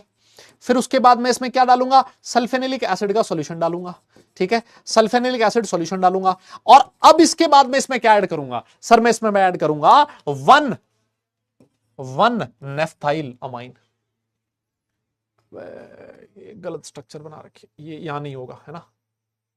देखिए इसको मैं हटा दूं तो ये नेफ्थलीन होता है, है ना। इसको अगर हटा दिया जाए तो नेफ्थलीन है, और इसके फर्स्ट पोजीशन पे NO2 लगा है तो N1 नेफ्थाइल अमाइन। अब मैं इसके अंदर 1 नेफ्थाइल अमाइन जैसे ही ऐड करूंगा वैसे ही मुझे रेड कलर का डाई दिखाई देगा, रेड कलर का डाई दिखाई देगा, रेड एजो डाई बनता है। डाइएजो कंपाउंड ये रहा, N डबल बॉन्ड N। और आप लोगों ने ऐसी डाइज का फॉर्मूला भी लिखना सीखा है, कंपाउंड का फॉर्मेशन करना भी सीखा है, आप लोगों ने ऑर्गेनिक केमिस्ट्री में पढ़ी है इस तरह की रिएक्शंस। रेड एगो नहीं बे, एजो है, ये एजो है ना। हाँ, ये पैसे काटने पड़ेंगे भैया, है ना, ये पैसे काटने पड़ेंगे भाई साहब, है ना। हाँ, अब पैसे काटने पड़ेंगे, मैं बता रहा हूं उसके। यस, है ना, जो भी टाइप कर रहा है ना उसके पैसे काटने पड़ेंगे भाई। देख रहे हो कितनी एरर है यार, है हर हर दूसरी रिएक्शन में एरर आ रही है, बताओ। यस, तो मैं आपको बताऊं, आप भले ही ये फॉर्मूला मतलब याद रहे तो बहुत अच्छी बात है, आप इसको समझ सकते हो। वैसे आप लोगों ने ऑर्गेनिक केमिस्ट्री में ऐसा नहीं है कि आप लोगों ने पहली बार रिएक्शन पढ़ी है ना। ये बहुत आसान रिएक्शन है, आप लोगों ने ऑर्गेनिक केमिस्ट्री में पढ़ी हुई है। तो इसको मतलब कंपाउंड बनाना कोई बहुत मुश्किल काम नहीं है ना। कपलिंग रिएक्शन आप इसको कह सकते हो। यस, तो हुआ क्या है, वापस सुन लीजिए। सबसे पहले मेरे पास टेस्ट ट्यूब में एसिटिक एसिड डाला, एसिटिक एसिड डालने के बाद मैंने सल्फेनिलिक एसिड सॉल्यूशन डाला, और फिर उसके बाद मैंने 1 नेफ्थाइल अमाइन डाला। जैसे ही मैंने डाला मुझे सॉल्यूशन में कैसा कलर दिखाई दिया, रेड कलर दिखाई दिया। तो मैं श्योर हो गया कि इसका मतलब ये जो टेस्ट ट्यूब था उसके अंदर नाइट्राइट आयन प्रेजेंट है। ये बहुत अच्छा टेस्ट है बेटा, ऑर्गेनिक केमिस्ट्री का ये टेस्ट है, ऑर्गेनिक केमिस्ट्री की रिएक्शंस है। और क्योंकि आप लोग ऑर्गेनिक केमिस्ट्री पढ़ चुके हो, मजा आ गया सर। यस, ऑर्गेनिक केमिस्ट्री आप लोगों ने पढ़ ली है, बिल्कुल सिमिलर रिएक्शन आप लोगों ने वहां पर देखी है। अच्छा, इसमें एक चीज इसने लिखी है कि the test solution should be very dilute. देखिए मैं आपको बताऊं, यहां पर जो आप एसिड ऐड कर रहे हो ना, ये बहुत डाइल्यूट सॉल्यूशन होना चाहिए ना। ये जो एसिड है वो बहुत डाइल्यूट होना चाहिए, क्योंकि अगर कॉन्सेंट्रेटेड एसिड हुआ तो फिर आपकी डाइएजोटाइजेशन रिएक्शन नहीं हो पाएगी। In concentrated solution reaction does not proceed beyond diazotization, उसके बाद ये रिएक्शन आगे नहीं बढ़ पाएगी। ये रिएक्शन स्ट्रांगली अगर एसिडिक मीडियम हुआ, सोचिए होगा क्या। अगर ये स्ट्रांगली एसिडिक मीडियम हुआ तो जो NH2 होगा वो नाइट्रोजन एक लोन पेयर H+ को अपना इलेक्ट्रॉन पेयर देके NH3+ बना देगा, और NH3+ बन गया तो ये एक डीएक्टिवेटिंग ग्रुप बन जाएगा, और डीएक्टिवेटिंग ग्रुप बन गया तो फिर ये आगे केमिकल ESR रिएक्शन शो नहीं कर पाएगा। मेरी बात समझ रहे हो? मतलब ये ठीक है, मैं गुस्ताखी कर रहा हूं ऑर्गेनिक केमिस्ट्री का कुछ एक आधे आगे पीछे नाम लेने की, है ना, उसके लिए मैं आप लोगों से क्षमा चाहता हूं। लेकिन मुझे जितनी टूटी फूटी ऑर्गेनिक केमिस्ट्री आती है और जितना मैंने पढ़ाया कभी, जितना मुझे याद था, हम लोग ये कहते हैं कि स्ट्रांगली एसिडिक मीडियम के अंदर जो अमाइन ग्रुप होता है NH2 NH3+ में कन्वर्ट हो जाता है and it becomes a deactivating group, है ना, और वो फिर वो फर्दर रिएक्शन शो नहीं करता है ना। इस वजह से यहां पर जो एसिडिक सॉल्यूशन होना चाहिए सर, वो कैसा होना चाहिए, वो बहुत ज्यादा एसिडिक नहीं होना चाहिए सर, वो डाइल्यूट होना चाहिए। कैसा होना चाहिए, और डाइल्यूट होना चाहिए। तो ग्रीस इलॉस्वे टेस्ट एक अच्छा टेस्ट, एक इंपॉर्टेंट टेस्ट जो ऑर्गेनिक केमिस्ट्री का इनऑर्गेनिक केमिस्ट्री के साथ रिलेट करता है। ये बहुत शानदार टेस्ट है, इसको आप लोग ध्यान में रखेंगे। यस, ठीक है दादा, ऑल राइट। हाँ, अब मैकेनिज्म और वो तुम लोग सब कुछ पढ़ चुके हो, है ना, ऑर्गेनिक केमिस्ट्री में पढ़ चुके हो, और मेरे से ना ही पूछो अब तुम लोग। आओ सर, फिर उसके बाद NO2- आयन का पता लगाने के लिए एक और टेस्ट करते हैं, उसका नाम है KI के साथ रिएक्शन, है ना। किसके साथ, KI के साथ रिएक्शन। ये तुम्हें देखी देखी लगेगी, ये रिएक्शन भाई कितनी बार रिपीट हो गई है यार। NO2- में अगर मैं एसिड डालूंगा तो HNO2 बनेगा। HNO2 जो होता है वो फर्दर KI के साथ रिएक्ट करेगा, ये स्टेबल नहीं है, ये कन्वर्ट हो जाएगा NO में। और जो I- है, अभी हमने बात करी कि सर जो I- है, I- यहां पर एक माइल्ड रिड्यूसिंग एजेंट है। बोलो, ये एक माइल्ड रिड्यूसिंग एजेंट है सर। ये HNO2 को रिड्यूस कर देगा किसमें, NO में, और खुद I- से ऑक्सीडाइज हो जाएगा किसमें, I2 में। कैसे पता लगेगा कि I2 है सर, जैसे ही मैं इसमें स्टार्च डालूंगा मुझे ब्लू कलर का कॉम्प्लेक्स दिखाई देगा, बस ब्लू कलर दिखाई देगा, मैं पहचान जाऊंगा कि यहां I2 बना है और साथ साथ NO बना है। I2 तभी बनेगा जब सॉल्यूशन में NO2- रहा होगा। ये रिएक्शन बहुत आसान है भाई, ये तो मैं पहले ही पढ़ा चुका हूं यार, ये रिएक्शन पहले ही हो चुकी है ना यार। ये कितनी बार रिपीट हो चुकी है यार, तुम ऐसे मत बोलना कि मतलब सर ये नहीं आया, ऐसा हुआ बाद में, इतनी सारी रिएक्शन नहीं। आज वाली रिएक्शन बहुत ज्यादा रिएक्शंस नहीं हुई है, काफी सारी रिएक्शंस ऐसी थी जो पहले से रिपीट हो रखी है। NO2 माइनस एसिडिक सॉल्यूशन में HNO2 बनाता है। HNO2 की रिएक्शन मैंने करवाई है किसके साथ, माइल्ड रिड्यूसिंग एजेंट के साथ, तो I2 बन गया प्लस NO बन गया, और जो I2 है वो स्टार्च के साथ रिएक्ट करके ब्लू कलर का कॉम्प्लेक्स बना देता है ना। ब्लू कलर आपको दिखाई दे जाएगा, काम बनेगा सर, है ना। ये रिएक्शन बहुत फेमस रिएक्शन है हालांकि, जिसको हम लोग बहुत पहले भी पढ़ चुके हैं sir. Very good, very good sir. आगे चलते हैं सर, आगे चलते हैं, और ये रही sir reaction. Next, test based on HNO2। देखिए हुआ क्या है, जैसे ही हमने NO2 माइनस में H प्लस डाला है तो क्या बन गया है, HNO2 बन गया। HNO2 कहां से आया, NO2 माइनस से आया। तो अब इसके बाद कुछ टेस्ट ऐसे होंगे जो किसकी वजह से होंगे, HNO2 की वजह से होंगे। किसकी वजह से होंगे बेटा, HNO2 की वजह से होंगे। यस, किसकी वजह से होंगे, HNO2 की वजह से होंगे। तो उसमें सबसे पहले रिएक्शन है टेस्ट विद NH4Cl। आपके पास NH4Cl है, मेरे पास तो भाई साहब NH4Cl नहीं, मेरे पास टेस्ट ट्यूब है, और ये जो टेस्ट ट्यूब है सर, इसके अंदर नाइट्राइट आयन प्रेजेंट है। क्या प्रेजेंट है, नाइट्राइट आयन, NO2 माइनस। और मैं इसमें ऊपर से क्या ऐड करूंगा, NH4Cl, अमोनियम क्लोराइड ऐड करूंगा, हल्का सा इसको मैं गर्म कर दूंगा, तो मुझे क्या मिल जाएगा, N2 गैस, गैस मिल जाएगी। N2 नाइट्रोजन गैस मुझे मिलेगी। ये जो नाइट्रोजन होता है, ये methods of preparation of nitrogen भी आप इसको बोल सकते हो, और ये एडवांस के लिए आपके लिए एक इंपॉर्टेंट रिएक्शन बन जाएगी, है ना, क्योंकि N2 की जो प्रिपरेशन है वो हमारे एडवांस के सिलेबस में है। N2 की प्रिपरेशन हमारे एडवांस के सिलेबस में है। यस, N2 की प्रिपरेशन हमारे एडवांस के सिलेबस में है। तो जब आप इसमें HNO2 जो NO2 माइनस सॉल्यूशन है उसमें अंदर NH4Cl डालोगे तो क्या मिलेगा, मुझे N2 मिलेगा। अच्छा, आप लोगों ने HNO2 की रिएक्शन पढ़ी है, कुछ ऐसी ऐसी शॉर्ट ट्रिक पढ़ी है। यूरिया है आपके पास सर, देखिए ये रहा यूरिया। यूरिया की रिएक्शन HNO2 के साथ करवाना चाहता हूं। HNO2 की स्ट्रक्चर मेरे हिसाब से आप सब लोग जानते हो, यही होता है HNO2 की स्ट्रक्चर। हाँ सर, मतलब देखा देखा तो लग रहा है सर ऐसा ही होता है। तो मैंने क्या किया, जब मैं इस यूरिया की रिएक्शन HNO2 के साथ करवाऊंगा तो तरीका क्या होता था, N double bond O, N double bond O, ऐसे कुछ लिखते थे क्या हम लोग। यहां से पानी निकल गया सर, H2O, यहां से भी पानी निकल गया सर, H2O, और 5 मिनट का टॉक।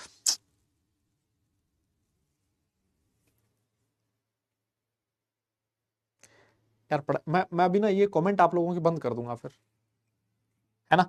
यहां पर OH है सर, यहां पर भी OH है। लीजिए सर, देखिए H2O, H2O, दो H2O बाहर निकल गया, ये रहा H2O। यहां से देखिए सर N2 बाहर निकल गया, यहां से भी N2 बाहर निकल गया, ये रहा N2। ये क्या बना है सर, ये बना है H2CO3। और जो H2CO3 है वो इतना स्टेबल नहीं है, वो CO2 प्लस H2 में फर्दर ब्रेक हो जाता है। तो यहां से अल्टीमेटली आपको क्या मिलता है, CO2 मिल जाता है। क्या आपको ये कहानी समझ में आई, क्या ये चीज समझ में आई। वापस थोड़ा सा मैं ठीक लिख देता हूं इसको, थोड़ा सा ठीक लिख देता हूं। अरे ये मतलब ऐसा आप लोगों ने ऐसा पढ़ा है क्या दादा, ए भाई, मतलब ऐसा ऐसा कुछ आप लोगों ने पढ़ा है क्या। और मैं माफी चाहता हूं, फिर मैं आपको ऑर्गेनिक केमिस्ट्री सिखाने की कोशिश कर रहा हूं थोड़ी सी। ये RnH2 है, आप लोग पढ़ते थे, है ना। RnH2 की रिएक्शन आप लोग HNO2 के साथ करवाते थे, है ना। तो हम लोग ऐसे लिखते थे कि HNO2 जो होता है उसकी structure N double bond O OH, ये होती है। और इसका शॉर्ट ट्रिक है बेटा, हालांकि ये कोई मेथड नहीं है, ये सिर्फ एक शॉर्ट ट्रिक है। आप लोग ऐसे प्रोडक्ट बनाते थे, H2O plus N2 plus alcohol बनता था, है ना। और इसमें एल्कोहल भी बन सकता था, एल्कीन भी बन सकती थी, है ना, दोनों ही बन सकता था। तो वैसे ही मैंने इसके साथ भी रिएक्शन करवाई, तो ये N double bond O OH ऐसे लिख दिया, N double bond O OH ऐसे लिख दिया। तो देखिए इसको मैंने ऐसे तोड़ दिया, ऐसे H2O N2 N2 H2O और COOH, और इससे मिल गया मुझे CO2 plus H2O। Yes, CO2 plus H2O। मेरी बात शायद समझ में आ गई आपको, है ना। तो सर इसमें भी N2 बनता है, और ये भी methods of preparation of nitrogen N2 में काम में आ सकती है, ये वाली रिएक्शन, है ना। ये सिर्फ इसलिए बताइए मैंने, है ना, ये सिर्फ इसलिए बताइए। हाँ, हम शॉर्ट ट्रिक से नहीं करते, ठीक बात है बेटा, आप लोग शॉर्ट ट्रिक से मत करो। ये वाली रिएक्शन तुम लोग देख लो, और ये रिएक्शन इंपॉर्टेंट है तुम्हारे लिए, है ना। ये रिएक्शन इंपॉर्टेंट है तुम्हारे लिए, ये रिएक्शन तुम्हारे लिए इंपॉर्टेंट है। जो मैं भी कह रहा था ना आपसे कि जो 1 डिग्री अमाइन है, अगर वो HNO2 के साथ रिएक्ट करेगा तो एल्कोहल बनेगा, है ना। ये भी मैं बताया था तुम्हें, है ना। ये RnH2 N double bond OH, हाँ। तो यहां से देखिए क्या बना, एल्कोहल बन गया sir, ROH plus N2 plus H2 मिल गया। और इसमें मुझे क्या डालना है, इसमें मुझे डालना है सेरिक अमोनियम नाइट्रेट।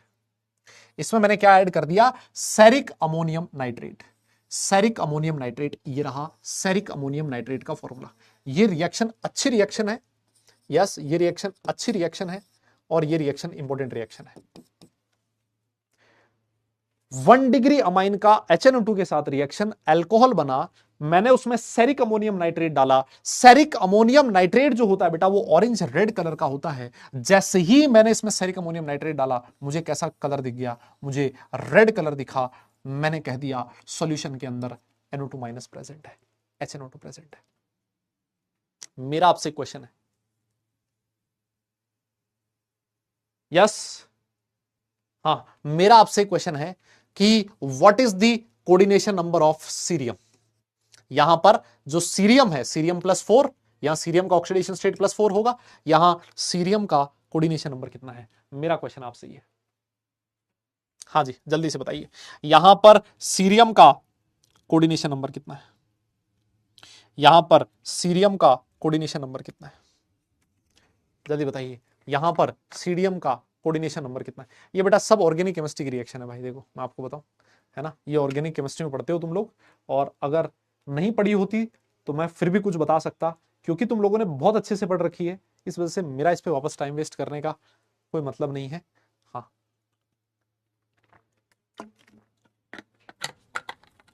बहुत बढ़िया, आपको जानकर बहुत खुशी होगी कि यहां पर सीरियम का कोऑर्डिनेशन नंबर 12 होता है। आपको मैंने एक चीज बताई थी, है ना, मैंने आपको एक चीज बताई थी कि जो नाइट्रेट आयन होता है NO3-, सर ये एक फ्लेक्सीडेंटेट होता है, याद है तुम्हें कुछ कुछ, ये क्या होता है सर, ये एक फ्लेक्सीडेंटेड लिगेंड होता है। क्या होता है, फ्लेक्सीडेंटेड लिगेंड। और क्योंकि ये फ्लेक्सीडेंटेड है, इस वजह से इस वाले कॉम्प्लेक्स में इसका जो डेंटिसिटी है वो बाइडेंटेड लिगेंड की तरह बिहेव करता है। और अगर ये बाइडेंटेड लिगेंड है तो सर 2 कोऑर्डिनेट बॉन्ड बनाएगा, 6 सीरियम के 12 कोऑर्डिनेट बॉन्ड बनेंगे, इसका कोऑर्डिनेशन नंबर 12 हो जाएगा। ठीक है चलिए, 12 कोऑर्डिनेशन नंबर है, अच्छी बात है, ऑक्सीडेशन स्टेट +4 है, ये भी अच्छी बात है, लेकिन जो जरूरी चीज है बेटा जी, है ना, जो जरूरी चीज है वो ये है कि इसका कलर ऑरेंज रेड से रेड कलर का सॉल्यूशन दिखाई देता है, ये सबसे जरूरी है। आपके पास सेरिक अमोनियम नाइट्रेट होगा, आप सॉल्यूशन में डालिए, अगर सॉल्यूशन रेड कलर का रहता है इसका मतलब उसमें NO2- आयन प्रेजेंट था। और बिल्कुल ऐसे ही एक और रिएक्शन और है, ये यूरिया के साथ रिएक्शन थी, यूरिया में ये वाली जो रिएक्शन थी ना बेटा, देखो ये यूरिया के साथ रिएक्शन थी, NH2CONH2, इसको हम लोग यूरिया बोलते थे। अगली रिएक्शन है थायो यूरिया। थायो कब होता है, जब ऑक्सीजन की जगह सल्फर लग जाता है, तो ये है थायो यूरिया, दिस इज योर थायो यूरिया। जब मैं HNO2 की रिएक्शन थायो यूरिया के साथ करवाऊंगा तो HCN- आयन बनेगा, और HCN- जो होता है वो Fe3+ के साथ मिलके ब्लड रेड कलर का कॉम्प्लेक्स बना देता है। ये रहा ब्लड रेड कलर का कॉम्प्लेक्स। मेरा आपसे क्वेश्चन है, इस वाली रिएक्शन को आपने आज से पहले और कहां पढ़ा है, यस इस रिएक्शन को आपने और आज से पहले और कहां पढ़ा है, जल्दी बताओ दा, इस रिएक्शन को आज से पहले आप लोगों ने और कहां पढ़ा है, हाँ जल्दी बताओ। अरे यार जो जितना इंपॉर्टेंट होगा ना बेटा मैं आपको बता दूंगा, है ना, जो चीज जितनी जरूरत होगी मैं बता दूंगा, आप मेरे से आगे मत भागो, है ना, मैं कह रहा हूं इसका ये चीज इंपॉर्टेंट है तो उसका उतना ही ध्यान में रखो यार, आप ज्यादा मेरे से आगे भागने की कोशिश करोगे आपको फायदा नहीं होगा, उसमें नुकसान ही होगा। देखो इस रिएक्शन को आपने और कहां पढ़ा है आज से पहले, yes very good, yes sir हमने ये रिएक्शन पढ़ी है जीओसी में। आपको याद हो तो आप लोग पढ़ते थे क्वालिटेटिव एनालिसिस, क्वालिटेटिव एनालिसिस में सल्फर जो है उसका टेस्ट आप लोग ये पढ़ते थे। सर कोऑर्डिनेशन कंपाउंड है, हर चीज में कोऑर्डिनेशन घुसा दो, मैं थप्पड़ मारूंगा सर, है qualitative analysis class 11th general organic chemistry, सबसे लास्ट में कुछ कुछ क्वालिटेटिव एनालिसिस की रिएक्शन दी हुई थी, वहां पर इसको पढ़ते थे कि जब थायो यूरिया के साथ HNO2 की रिएक्शन होती है, HCl- बनता है, उसमें Fe3+ सॉल्यूशन ऐड करने से ब्लड रेड कलर का सॉल्यूशन दिखाई देता है, और blood red colour solution responsible ये थायोसाइनेट, सल्फर और नाइट्रोजन, यस बिल्कुल सही कह रहे हो आप लोग, सल्फर और नाइट्रोजन का टेस्ट वहां पर ये वाली रिएक्शन आती थी। तो ऐसा नहीं है कि ये वाली रिएक्शन आप लोगों ने पहले नहीं पढ़ रखी है, पहले भी पढ़ रखी है। बात सिर्फ इतनी सी है कि आपको याद नहीं है बेटा, है ना, आपको याद नहीं है। लास्ट हम लोग एक और रिएक्शन के बारे में बात करने वाले हैं, और लास्ट रिएक्शन है टेस्ट विद सल्फेमिक एसिड। ये है सल्फेमिक एसिड। सोचो, अगर यहां NH2 ना लगा के मैं OH लगा दूं, अगर मैं OH लिख दूं तो इसको आप लोग क्या बोलते हो? सर इसको हम लोग बोलते हैं सल्फ्यूरिक एसिड। यस, इसको हम लोग क्या बोलते हैं? Sulphuric acid. और सल्फ्यूरिक एसिड में एक OH हटा के मैंने क्या लगा दिया? NH2 लगा दिया, और इसकी रिएक्शन करवाई है मैंने किसके साथ? HNO2 के साथ। तरीका आज भी वही है, N double bond O OH, यहां से N2 बाहर चला गया, यहां से H2O बाहर चला गया, तो हुआ क्या? सल्फर के साथ OH ग्रुप लग गया। इस रिएक्शन में भी नाइट्रोजन का प्रिपरेशन होता है। This reaction is also a method to prepare N2. This is also a method to prepare N2. Yes. लेकिन ये रिएक्शन मैंने क्यों करवाई है? इस रिएक्शन की खास बात यह है, अभी तक हमने जितनी भी रिएक्शंस पढ़ी हैं, उन सारी रिएक्शंस में नाइट्राइट आयन के साथ थोड़ा बहुत नाइट्रेट आयन भी प्रेजेंट होता है। ये अकेली वो रिएक्शन है जिसमें नाइट्रेट आयन बिल्कुल भी प्रेजेंट नहीं होता। In all these reactions traces of nitrates are also formed, but in this reaction traces of nitrogen are not formed. मतलब इससे पहले हम लोगों ने जितनी भी रिएक्शंस पढ़ी हैं, सर इन रिएक्शंस में थोड़ा बहुत नाइट्रेट आयन भी बनता है। यस, थोड़ा बहुत नाइट्रेट आयन भी बनता है, लेकिन ये अकेली वो रिएक्शन है जिस रिएक्शन में बिल्कुल भी नाइट्रेट आयन का फॉर्मेशन नहीं होता। ये रिएक्शन सिर्फ इसलिए मैंने आपको करवाई है। कभी अगर कोई ऐसा बोले कि बताइए ऐसी रिएक्शन जिसमें HNO2 के साथ रिएक्शन हुई, बिल्कुल भी नाइट्रेट आयन का फॉर्मेशन नहीं हुआ, और उसमें नाइट्रोजन N2 गैस का फॉर्मेशन हो रहा है, वो कंपाउंड कौन सा था? सल्फेमिक एसिड था। इसके लिए मैंने आपको ये चीज बताई है। ठीक है ना? तो मतलब इसको आप लोगों को इसी तरीके से याद रखना है। इसी के साथ हमारा नाइट्राइट आयन का जो टेस्ट है वो हो गया खत्म, और अब मैं आपको सल्फाइड आयन की तरफ ले चलूंगा। सल्फाइड आयन की तरफ बच्चे कम हैं क्या? कम नहीं है बेटा, बहुत कम है। मैं बता रहा हूं, बच्चे सब इंटेलिजेंट बन चुके हैं। उनको नहीं जरूरत है कि साला क्या तुम लोग इनऑर्गेनिक केमिस्ट्री में कहां सॉल्ट एनालिसिस पढ़ेंगे सर। हाँ, मतलब बच्चे बहुत इंपॉर्टेंट मतलब बहुत वो बन चुके हैं, समझदार बन चुके हैं। सॉल्ट एनालिसिस की उन्हें दूर दूर तक कोई जरूरत नहीं है। हम लोग सल्फाइड आयन के टेस्ट के बारे में पढ़ने वाले हैं। बहुत आसान है ना, इजी है सल्फाइड आयन। और इस सल्फाइड आयन में आपको कुछ कुछ फील आएगी कार्बोनेट आयन वाली, है ना। कौन सी फील आएगी? कार्बोनेट आयन वाली फील आएगी। कैसे? देखिए, सॉल्युबिलिटी तो ठीक है, चलो मतलब ये सारे के सारे इनसॉल्युबल होते हैं, किसको छोड़ के? फर्स्ट ए और अमोनियम के सल्फाइड को छोड़ के। जो मैं आपसे कह रहा था ना कि कार्बोनेट वाली फील आएगी। कैसे फील आएगी? टेस्ट ट्यूब है, यस। सबसे पहले हम लोग इसमें क्या ऐड करते थे? H+ ऐड करते थे, याद है? एसिड ऐड करते थे, डाइल्यूट या कॉन्सेंट्रेटेड दोनों ही चलेगा। अगर उसके अंदर सल्फाइड आयन प्रेजेंट है तो कौन सी गैस रिलीज होएगी? SO2 गैस रिलीज होएगी। सर SO2 की स्मेल कैसी होती थी? SO2 की स्मेल कैसी होती थी? सर स्मेल होती थी बर्निंग सल्फर जैसी, सफोकेटिंग स्मेल होती थी। ये जो SO2 गैस है, अगर मैं इसको लाइम वाटर में से पास करवाऊं तो ये लाइम वाटर को मिल्की बना देती थी। अगर मैं इसको ब्राइटा वाटर बेरियम हाइड्रोक्साइड में से पास करवाऊं तो ये उसको भी व्हाइट बना देती थी, मिल्की सॉल्यूशन बना देती थी। लेकिन अगर मैं एक्सिस ऑफ SO2 पास करूं इन दोनों में से, तो मेरा जो व्हाइट टर्बिडिटी है, जो मिल्कीनेस है, वो खत्म हो जाती थी और मुझे कलर्ड सॉल्यूशन दिखाई देता था। क्या ये चीज आपको कार्बोनेट आयन में जैसी जैसी लग रही है क्या? कार्बोनेट आयन में क्या होता था? यहां कार्बोनेट आयन होता था, जब आप उसमें एसिड ऐड करते थे तो यहां CO2 बनता था। CO2 को अगर आप कैल्शियम हाइड्रोक्साइड में से पास करवाते थे तो it turns lime water milky. ये बेरियम हाइड्रोक्साइड को भी मिल्की बना देती थी, लेकिन वहां पर होता था because of the formation of carbonates, यहां है because of the formation of sulphides. और जब आप लोग axis of CO2 gas pass करते थे तो दोनों ही सॉल्यूशन आपको क्लियर सॉल्यूशन दिखाई देते थे because of the formation of bicarbonate. यहां पर क्लियर सॉल्यूशन दिखाई दिया है because of the formation of bisulphide, barium का बाइसल्फाइड, सॉरी यहां, और यहां कैल्शियम का बाइसल्फाइड। बाइसल्फाइड बोल दीजिए या हाइड्रोजन सल्फाइड बोल दीजिए, एक ही बात है। क्या मेरी बात समझ में आई क्या था? यस, क्या ये बिल्कुल वैसा ही है?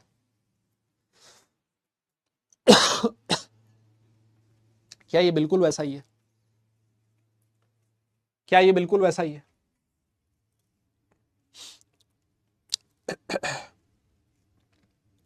ठीक है सर,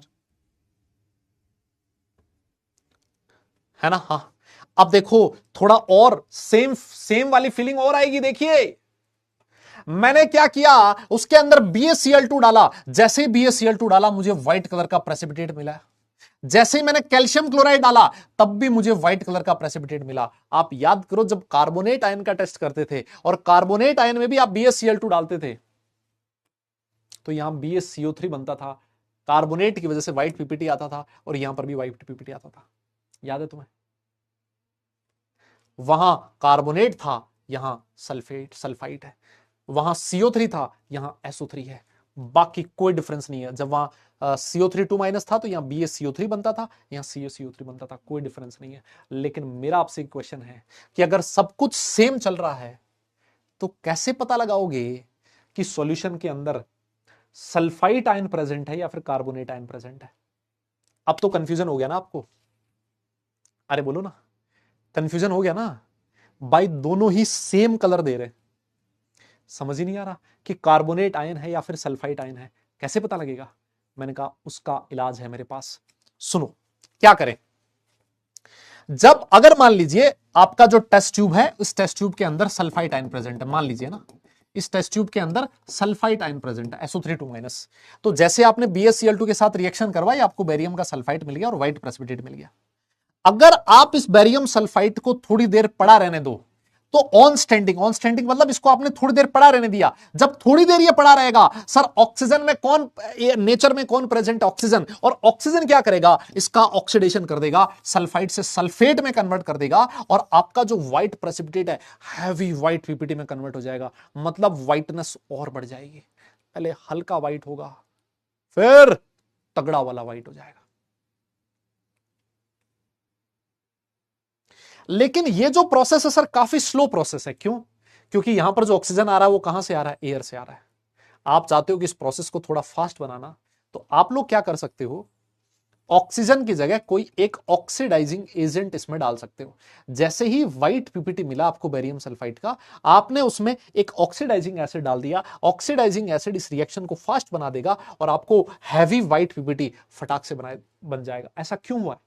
सर ऐसा इसलिए हुआ है बिकॉज यहां पर जो सल्फाइड है उसमें सल्फर की ऑक्सीडेशन स्टेट कितनी है बेटा? +4। और ऑक्सीडाइजिंग एजेंट ने इसका ऑक्सीडेशन कर दिया किस में? +6 में। अगर मान लीजिए सॉल्यूशन के अंदर कार्बोनेट आयन रहा होता तो यहां क्या बनता? बैरियम कार्बोनेट बनता। और बैरियम कार्बोनेट के अंदर बैरियम कार्बोनेट का भी व्हाइट पीपीटी बनता। ठीक है, ठीक है सर, ये भी व्हाइट पीपीटी बनता। लेकिन यहां सर कार्बन की ऑक्सीडेशन स्टेट +4 है। अगर आप इसमें ऑक्सीडाइजिंग एजेंट डालते तो सर कोई रिएक्शन नहीं होती, आपको हैवी व्हाइट पीपीटी नहीं दिखाई देता। आप पता लगा लेते। इसका मतलब अगर हैवी व्हाइट पीपीटी नहीं बना है तो सॉल्यूशन के अंदर कार्बोनेट आयन था, और अगर हैवी बना है, हैवी व्हाइट कलर का पीपीटी बन गया, इसका मतलब सॉल्यूशन के अंदर सल्फाइड आयन प्रेजेंट था। क्या मेरी बात समझ रहे हो क्या आप लोग? कार्बन का ऑक्सीडेशन नहीं हो सकता, यहां सल्फाइड का ऑक्सीडेशन हो सकता था सल्फेट में, तभी आपको हैवी व्हाइट पीपीटी दिखाई दिया। यहां कार्बोनेट का नहीं हो सकता तो आपको कोई हैवी व्हाइट पीपीटी दिखाई नहीं देगा। क्या तुम मेरी बात समझे क्या? इतना इरिटेटिंग यार, क्या इरिटेटिंग है मतलब, बताओ। हद है यार, मतलब अब पढ़ाने की कोशिश हो रही है भाई तुम्हें, और तुम लोग अब ऐसे करोगे तो कैसे काम चलेगा? हम्म, बताओ कैसे काम चलेगा भैया?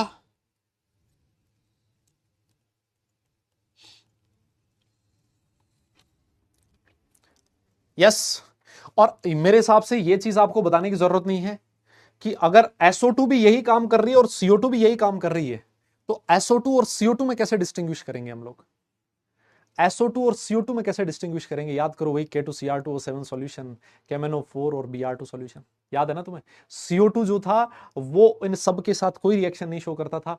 SO2 जो था वो KMnO4 को लाइट पिंक या फिर कलरलेस में कन्वर्ट कर देता था। K2Cr2O7 को SO2 क्या कर देता था? ग्रीन में कन्वर्ट कर देता था। Br2 को कलरलेस बना देता था। याद आया क्या तुम्हें? तो CO2 और SO2 में डिस्टिंग्विश का ये वाला टेस्ट था सर। ठीक है सर, आगे चलते हैं, थोड़ा सा और आगे चलते हैं। और एक रिएक्शन और है ना, वो रिएक्शन लिखने से पहले आप मुझे एक चीज बताइए, जो SO2 है, SO2 में जो सल्फर है, या फिर SO2 है ना, मतलब जैसे ही हमने आपका जो सॉल्यूशन था उसके अंदर SO3 माइनस आयन प्रेजेंट था, और जैसे आपने इसमें H+ ऐड किया, ये किस में कन्वर्ट हो गया था? SO2 में कन्वर्ट हो गया था। सर ये जो SO2 है, इसमें सल्फर हमारा +4 ऑक्सीडेशन स्टेट में है, मतलब इसका ऑक्सीडेशन भी हो सकता है और इसका रिडक्शन भी हो सकता है, क्योंकि यहां सल्फर इंटरमीडिएट ऑक्सीडेशन स्टेट में है। इंटरमीडिएट में है, इसका मतलब SO2 जो है सर, वो एक oxidising agent plus reducing agent दोनों की तरह बिहेव कर सकता है। बोलो, कर सकता है। हमने सल्फाइट आयन के अंदर जैसे ही H+ डाला था, SO2 मिल गया था।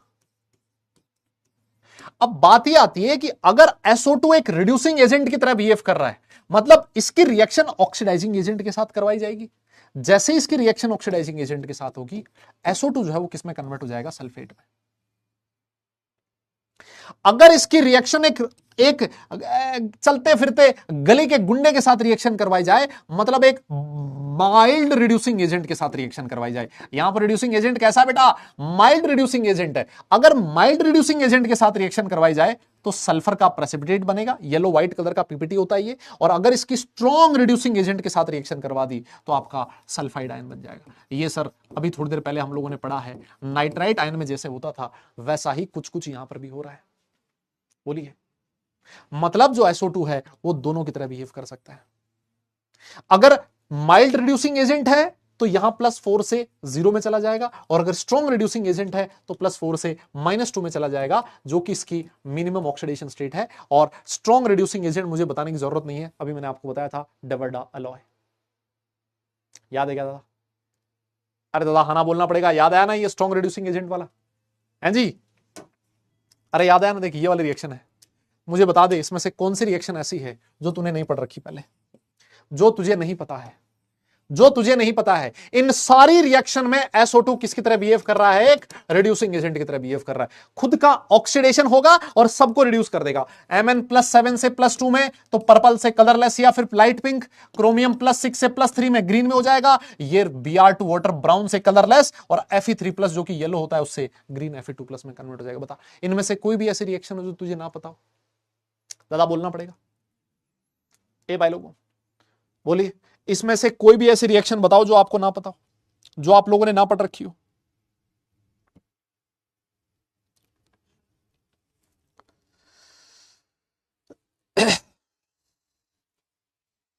पता है ना? पक्का? तो सर अगर ये चीज पता है तो फिर मेरे हिसाब से IO3- के साथ भी कोई जोर नहीं आएगा आपको, है ना? देखिए IO3- में जो IO3- में आयोडीन होता है +5 ऑक्सीडेशन स्टेट में, और यहां सल्फर है +4 में। तो सल्फर SO2 के साथ अगर IO3- रिएक्ट करेगा तो सल्फर +4 से +6 में चला जाएगा, मतलब खुद ऑक्सीडाइज हो जाएगा। तो ये रिड्यूसिंग एजेंट की तरह बिहेव कर रहा है, और इसको रिड्यूस कर देगा +5 से 0 में, I2 में।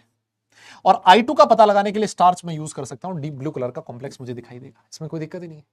अगर मान लो यहां SO2 की बजाय H2S होता तो IO3- क्या करता? ये जो ऑक्सीडाइजिंग एजेंट है ये इसको ऑक्सीडाइज कर देगा कहां?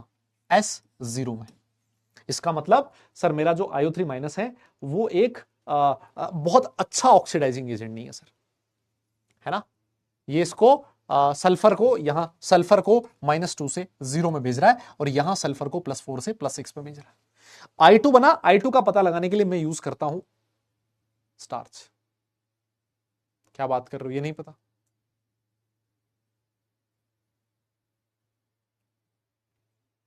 क्वेश्चन भी करवाऊंगा, थोड़ा रुक जाओ। आज क्वेश्चन नहीं है, क्वेश्चन भी करवाऊंगा। ये सारे अपने आप में क्वेश्चन ही है ना? लेकिन पता है तुम लोग कैसे खुश होते हो? मैंने तुम्हें ब्राउन रिंग कॉम्प्लेक्स बना दिया, बता दिया, सब कुछ बता दिया, है ना? पता है तुम लोग कैसे खुश होते हो? तुम ऐसे खुश होते हो।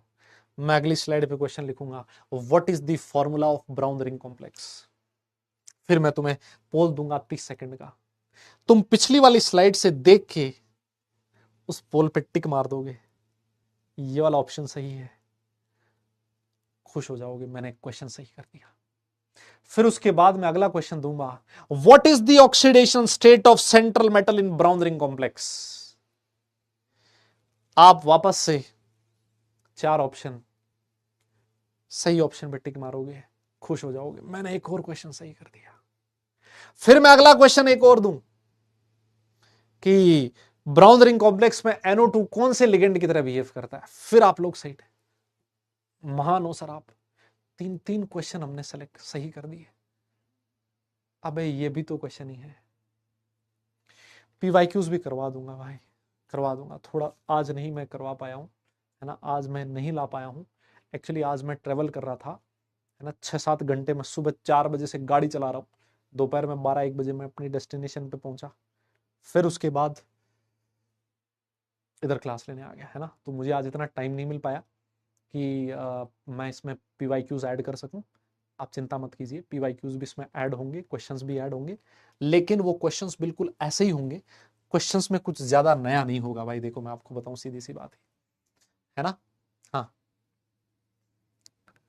यस सर, अगर मैं इसकी रिएक्शन स्ट्रॉन्ग रिड्यूसिंग एजेंट के साथ करवा दूं, स्ट्रॉन्ग रिड्यूसिंग एजेंट जिंक के साथ, मान लो डाइल्यूट H2SO4 है, ZnSO4 प्लस H2 बनता है। ये H2 कब बनता है, पहले नेसेंट हाइड्रोजन बनता है, और सर ये जो नेसेंट हाइड्रोजन है वो SO3 2 माइनस को किस में कन्वर्ट कर देगा, H2 माइनस में कन्वर्ट कर देगा, बताइए।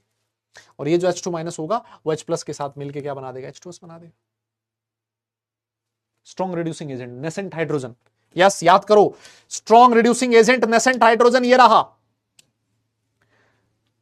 Copper zinc aluminium with strong alkaline solution, ये था डेविड अलॉय। जब जिंक के साथ NaOH रिएक्ट करता है, सोडियम जिंकेट बनता है, मैं आपको बता चुका था, और एल्यूमिनियम के साथ सोडियम एल्यूमिनेट बनता है, और ये साथ में क्या रिलीज करते हैं, नेसेंट हाइड्रोजन रिलीज करते हैं।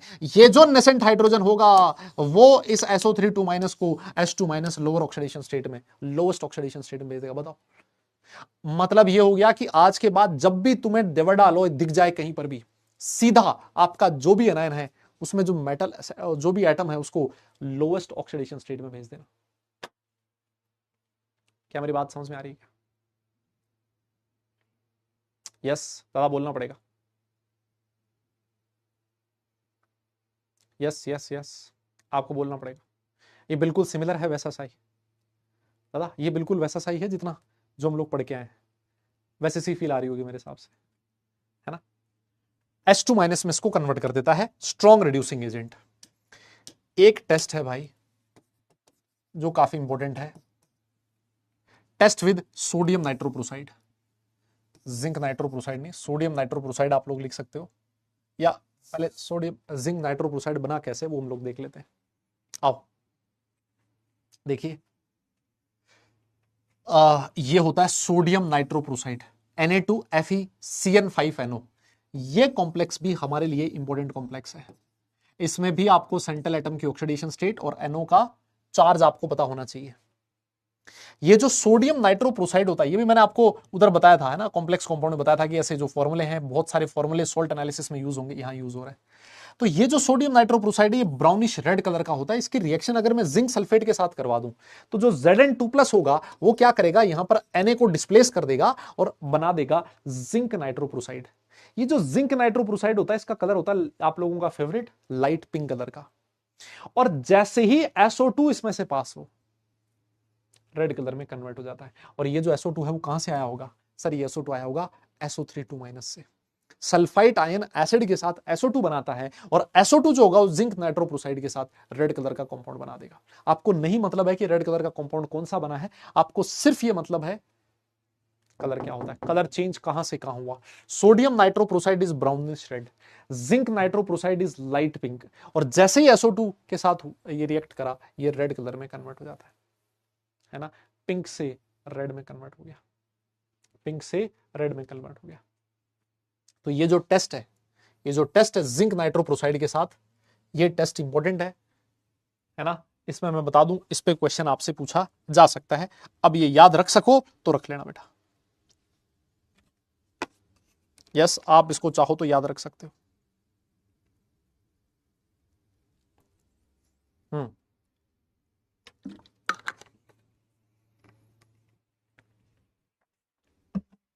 बहुत ही बढ़िया। हम्म। चलिए आगे चलते हैं फिर। आगे चलते हैं। हाँ ठीक है भाई, अब जो भी तुम्हारा फेवरेट है जो तुम ध्यान रख लो अब। हाँ ये फेवरेट है, वो फेवरेट है, ये फलाना ढिमका, अब इस पे भी डिस्कशन होगा। बताइए मतलब कितने बुरे दिन आ गए हैं। और देखिए ये कुछ एडिशनल टेस्ट्स हैं, है ना, ये कुछ एडिशनल टेस्ट्स हैं सल्फाइड आयन के। These are some additional tests of sulphide ions which are important for JEE advanced, है ना, which are important for JEE advanced. और उसमें सबसे पहला टेस्ट आता है लेड नाइट्रेट के साथ reaction. Sulphide ion lead nitrate के साथ रिएक्ट करके लेड का सल्फाइड बनाता है विच इज व्हाइट कलर का पीपीटी। अगर मान लीजिए यहां सल्फाइड आयन की जगह थायोसल्फेट आयन होता, H2O3 आयन होता, वो भी लेड नाइट्रेट के साथ रिएक्ट करके पता है क्या बनाता है, वो भी लेड नाइट्रेट के साथ रिएक्ट करके PbH2O3 बनाता है और वो भी व्हाइट कलर का होता है ना। तो बच्चा एकदम से कंफ्यूज हो जाता है। बच्चे को लगता है कि सर लेड नाइट्रेट ने SO3 के साथ भी व्हाइट कलर का प्रेसिपिटेट दिया और H2O3 के साथ भी व्हाइट कलर का प्रेसिपिटेट दिया, तो मुझे कैसे पता लगेगा कि मेरा जो सॉल्यूशन है उस सॉल्यूशन के अंदर सल्फाइड आयन प्रेजेंट था या थायोसल्फेट आयन प्रेजेंट था, मुझे कैसे पता लगेगा? इन दोनों में कैसे डिस्टिंग्विश करूंगा? मैंने कहा मेरे पास इलाज है, मेरे पास इलाज है। अगर मान ले तेरे पास सल्फाइड आयन प्रेजेंट था तो PbSO3 बनाएगा और PbSO3 ऑक्सीजन के साथ, एयर में जो ऑक्सीजन प्रेजेंट है उसको अगर आप बॉयल करोगे तो व्हाइट कलर में ही, व्हाइट का व्हाइट ही रहेगा। लेकिन अगर मान लीजिए आपके पास थायोसल्फेट था और उसने लेड नाइट्रेट के साथ रिएक्ट किया तो PbH2O3 बनेगा और जब आप इसको हीट करोगे तो ये ब्लैक कलर में कन्वर्ट हो जाएगा PbS में। अगर कलर ब्लैक हो जाए हीट करने पे तो समझ जाना कि वो थायोसल्फेट आयन था, और अगर कलर व्हाइट ही रहे तो समझ जाना कि वो सल्फाइड आयन था। ये दोनों में डिस्टिंग्विश करने का तरीका होता है। और ये ऐसे क्वेश्चंस होते हैं जो जेई एडवांस आपसे पूछता है। हाँ पीबीएस गैलेना जिसको आप लोग बोलते हो, है ना, पीबीएस गैलेना जिसको आप लोग बोलते हो, ये हमारे मेटलर्जी में काफी इंपॉर्टेंट सब्सटेंस है और जिसपे ढेर सारी क्वेश्चंस आपको देखने को मिलेंगे, है ना, जिसपे ढेर सारे क्वेश्चंस आपको देखने को मिलेंगे। लेकिन ठीक है, मतलब इसको ध्यान रखिएगा। ये देखो लिखा हुआ भी है, distinction between SO3 and H2O3 ये जेई एडवांस में इस तरह के क्वेश्चंस पूछे जाते हैं। और मैं आपको बताऊं जेई एडवांस का क्वेश्चन किस तरह का आ सकता है। और देखो जेई एडवांस का एक बहुत धांसू क्वेश्चन आपसे पूछ सकता है, बहुत जबरदस्त क्वेश्चन। पता नहीं ये मतलब जिस दिन पूछ लिया ना, मतलब मैं बता रहा हूं उस दिन कई लोग होंगे जो निपट जाएंगे, है ना, कई लोग होंगे जो निपट जाएंगे। ये मेंस वेंस में तो मेरे हिसाब से ज्यादा इंपॉर्टेंट नहीं है ना, मेंस में इतना इंपॉर्टेंट नहीं है, इस पे ज्यादा क्वेश्चंस नहीं आते। लेकिन मुझे लगता है कि रिएक्शन एडवांस में पूछी जा सकती है। AgNO3 के साथ रिएक्शन, यस, AgNO3 के साथ रिएक्शन। सल्फाइड आयन जो होता है दादा, AgNO3 के साथ रिएक्ट करके एक सॉल्युबल कॉम्प्लेक्स बनाता है। फॉर्मूला आपके सामने लिखा है AgSO3-। समझना आप लोग, ये सॉल्युबल होता है। लेकिन अगर मान लो मैं इसमें से एक्सिस ऑफ AgNO3 पास करवा दूं, मैं AgNO3 पास करवाता रहूं, तो मुझे Ag2 सल्फर का Ag का सल्फाइड बन जाएगा जो कि व्हाइट कलर का प्रेसिपिटेट होगा। अगर मैं इसमें से एक्सिस ऑफ Na2SO3 पास करवा दूं तो ये वापस कन्वर्ट हो जाता है किसमें, सॉल्युबल कॉम्प्लेक्स में। और अगर मैं इसको हीट कर दूं तो मुझे Ag मिल जाएगा, ब्लैक कलर का Ag का प्रेसिपिटेट मिल जाएगा। आप समझो जो मैं आपसे कह रहा था ना कि जेई एडवांस में, है ना, जेई एडवांस में इस तरह के क्वेश्चंस आते हैं कि एक आयन है, उसने जब AgNO3 के साथ रिएक्ट किया तो सॉल्युबल कॉम्प्लेक्स बनाया, लेकिन एक्सिस ऑफ AgNO3 के साथ रिएक्ट करने पे वो व्हाइट कलर का प्रेसिपिटेट देता है। उसमें से एक्सिस ऑफ Na2SO3 के साथ रिएक्शन करवाई तो वापस से वो सब्सटेंस सॉल्युबल कॉम्प्लेक्स में कन्वर्ट हो गया। एंड अगर उस सॉल्युबल कॉम्प्लेक्स को बॉयल किया जाए तो मेटालिक ब्लैक कलर का प्रेसिपिटेट आपको मिलता है। बताइए ये जो कैटायन था या एनायन था वो कौन सा था? सल्फाइड आयन था। इस तरह की बहुत जबरदस्त A से B, B से C, C से D, D से D वाली रिएक्शन बन सकती है, वो यहां से पूछा जा सकता है। यस, IIT जेई एडवांस में सीक्वेंशियल रिएक्शन पूछी जाती है और ये सीक्वेंशियल रिएक्शन का एक बहुत शानदार एग्जांपल है। और बताओ इसी में और भी मैं कहानी ऐड कर सकता हूं। ये जो Ag2 सिल्वर का सल्फाइड बना ना, Ag2SO3, अगर मैं Ag2SO3 को के एक्वा सस्पेंशन को हीट कर दूं, डायरेक्ट हीट कर दूं, तब भी मुझे Ag मिल जाएगा। मतलब देखिए अगर मैं इसको डायरेक्ट हीट कर दूं ना, इसके एक्वस सस्पेंशन को डायरेक्ट हीट कर दूं, तब भी मुझे Ag का ब्लैक कलर का प्रेसिपिटेट, मेटालिक ब्लैक कलर का प्रेसिपिटेट मिलेगा। मैं इसको डायरेक्ट हीट ना करके पहले एक्सिस ऑफ Na2SO3 डालूं इसमें, उसको वापस सॉल्युबल कॉम्प्लेक्स में कन्वर्ट करूं और उस कॉम्प्लेक्स को हीट करूं, बॉयल करूं, तब भी मुझे सेम चीज मिल जाएगी। देख रहे हो तुम लोग, मतलब एक सीक्वेंस ऑफ रिएक्शंस यहां पर मिल रही हैं। और इस तरह के जो क्वेश्चंस होते हैं बेटा, वो एडवांस में बहुत इंपॉर्टेंट होते हैं।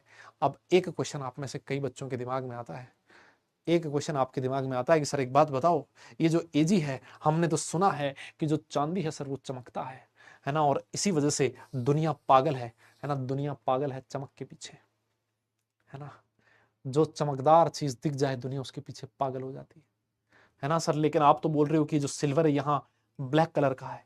अरे अगर सर ये सिल्वर ब्लैक है तो दुनिया पागल क्यों है इसके पीछे? ये ब्लैक हुआ कैसे है? ये ब्लैक हुआ कैसे है? कोई मुझे रीजन बता सकता है क्या दादा?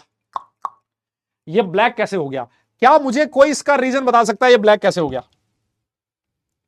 ए भाई लोगों,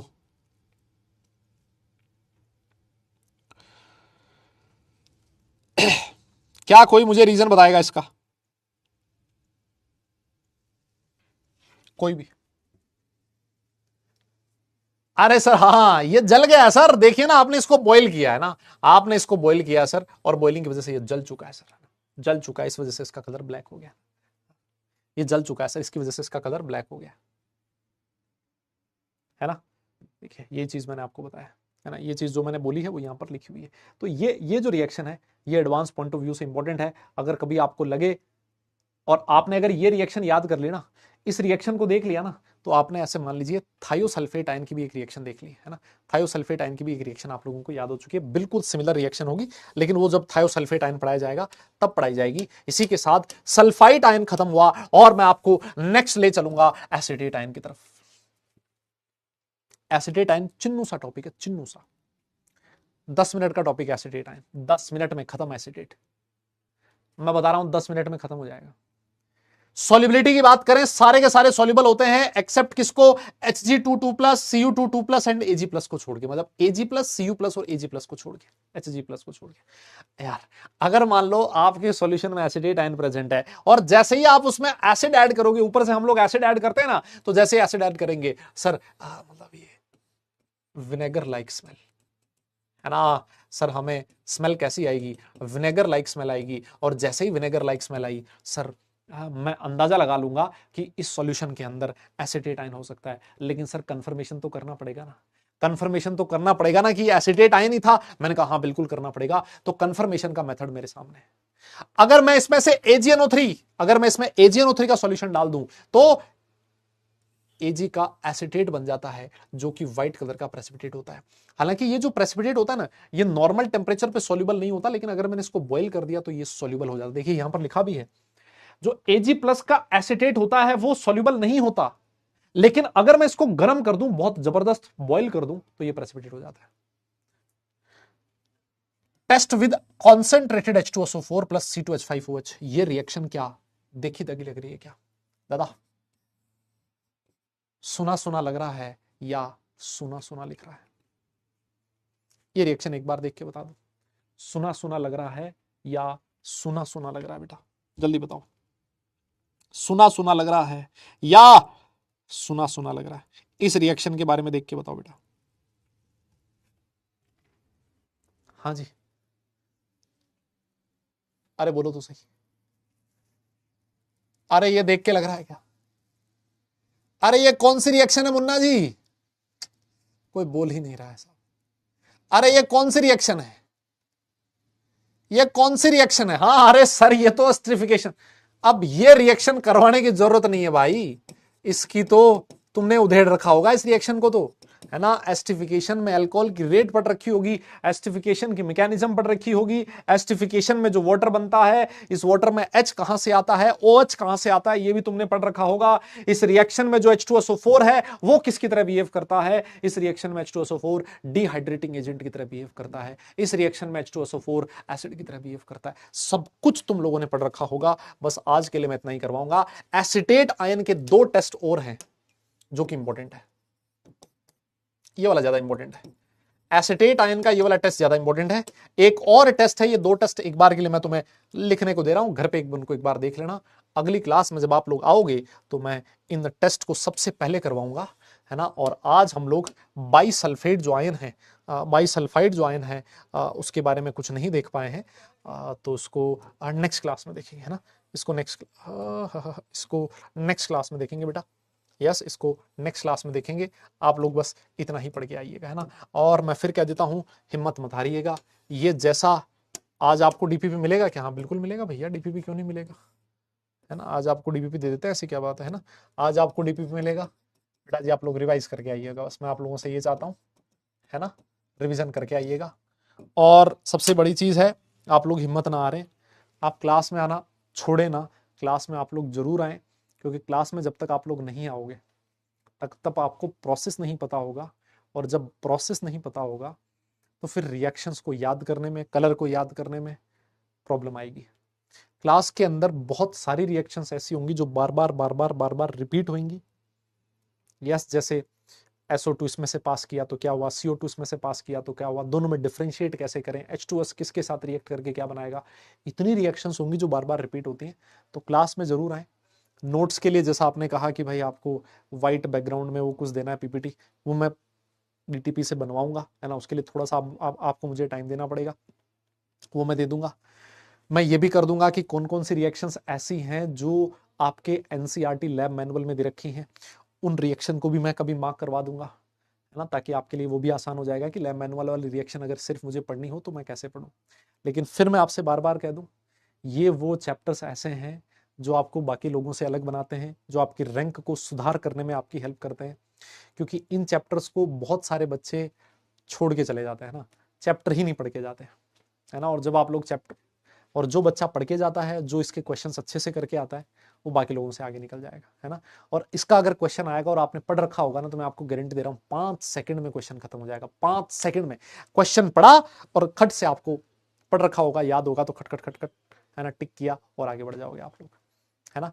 लेकिन मैं आपको बताऊं, ये इसको ऐसे ही पढ़ाया जा सकता है और कोई मेथड नहीं है, है ना। तुम्हें लग रहा होगा कि सर ऐसे क्यों पढ़ा रहे हैं, इससे बोरियत लग रहा है, इसमें नहीं हो सकता कुछ। मैं आपको बताऊं, जो है सो है बेटा।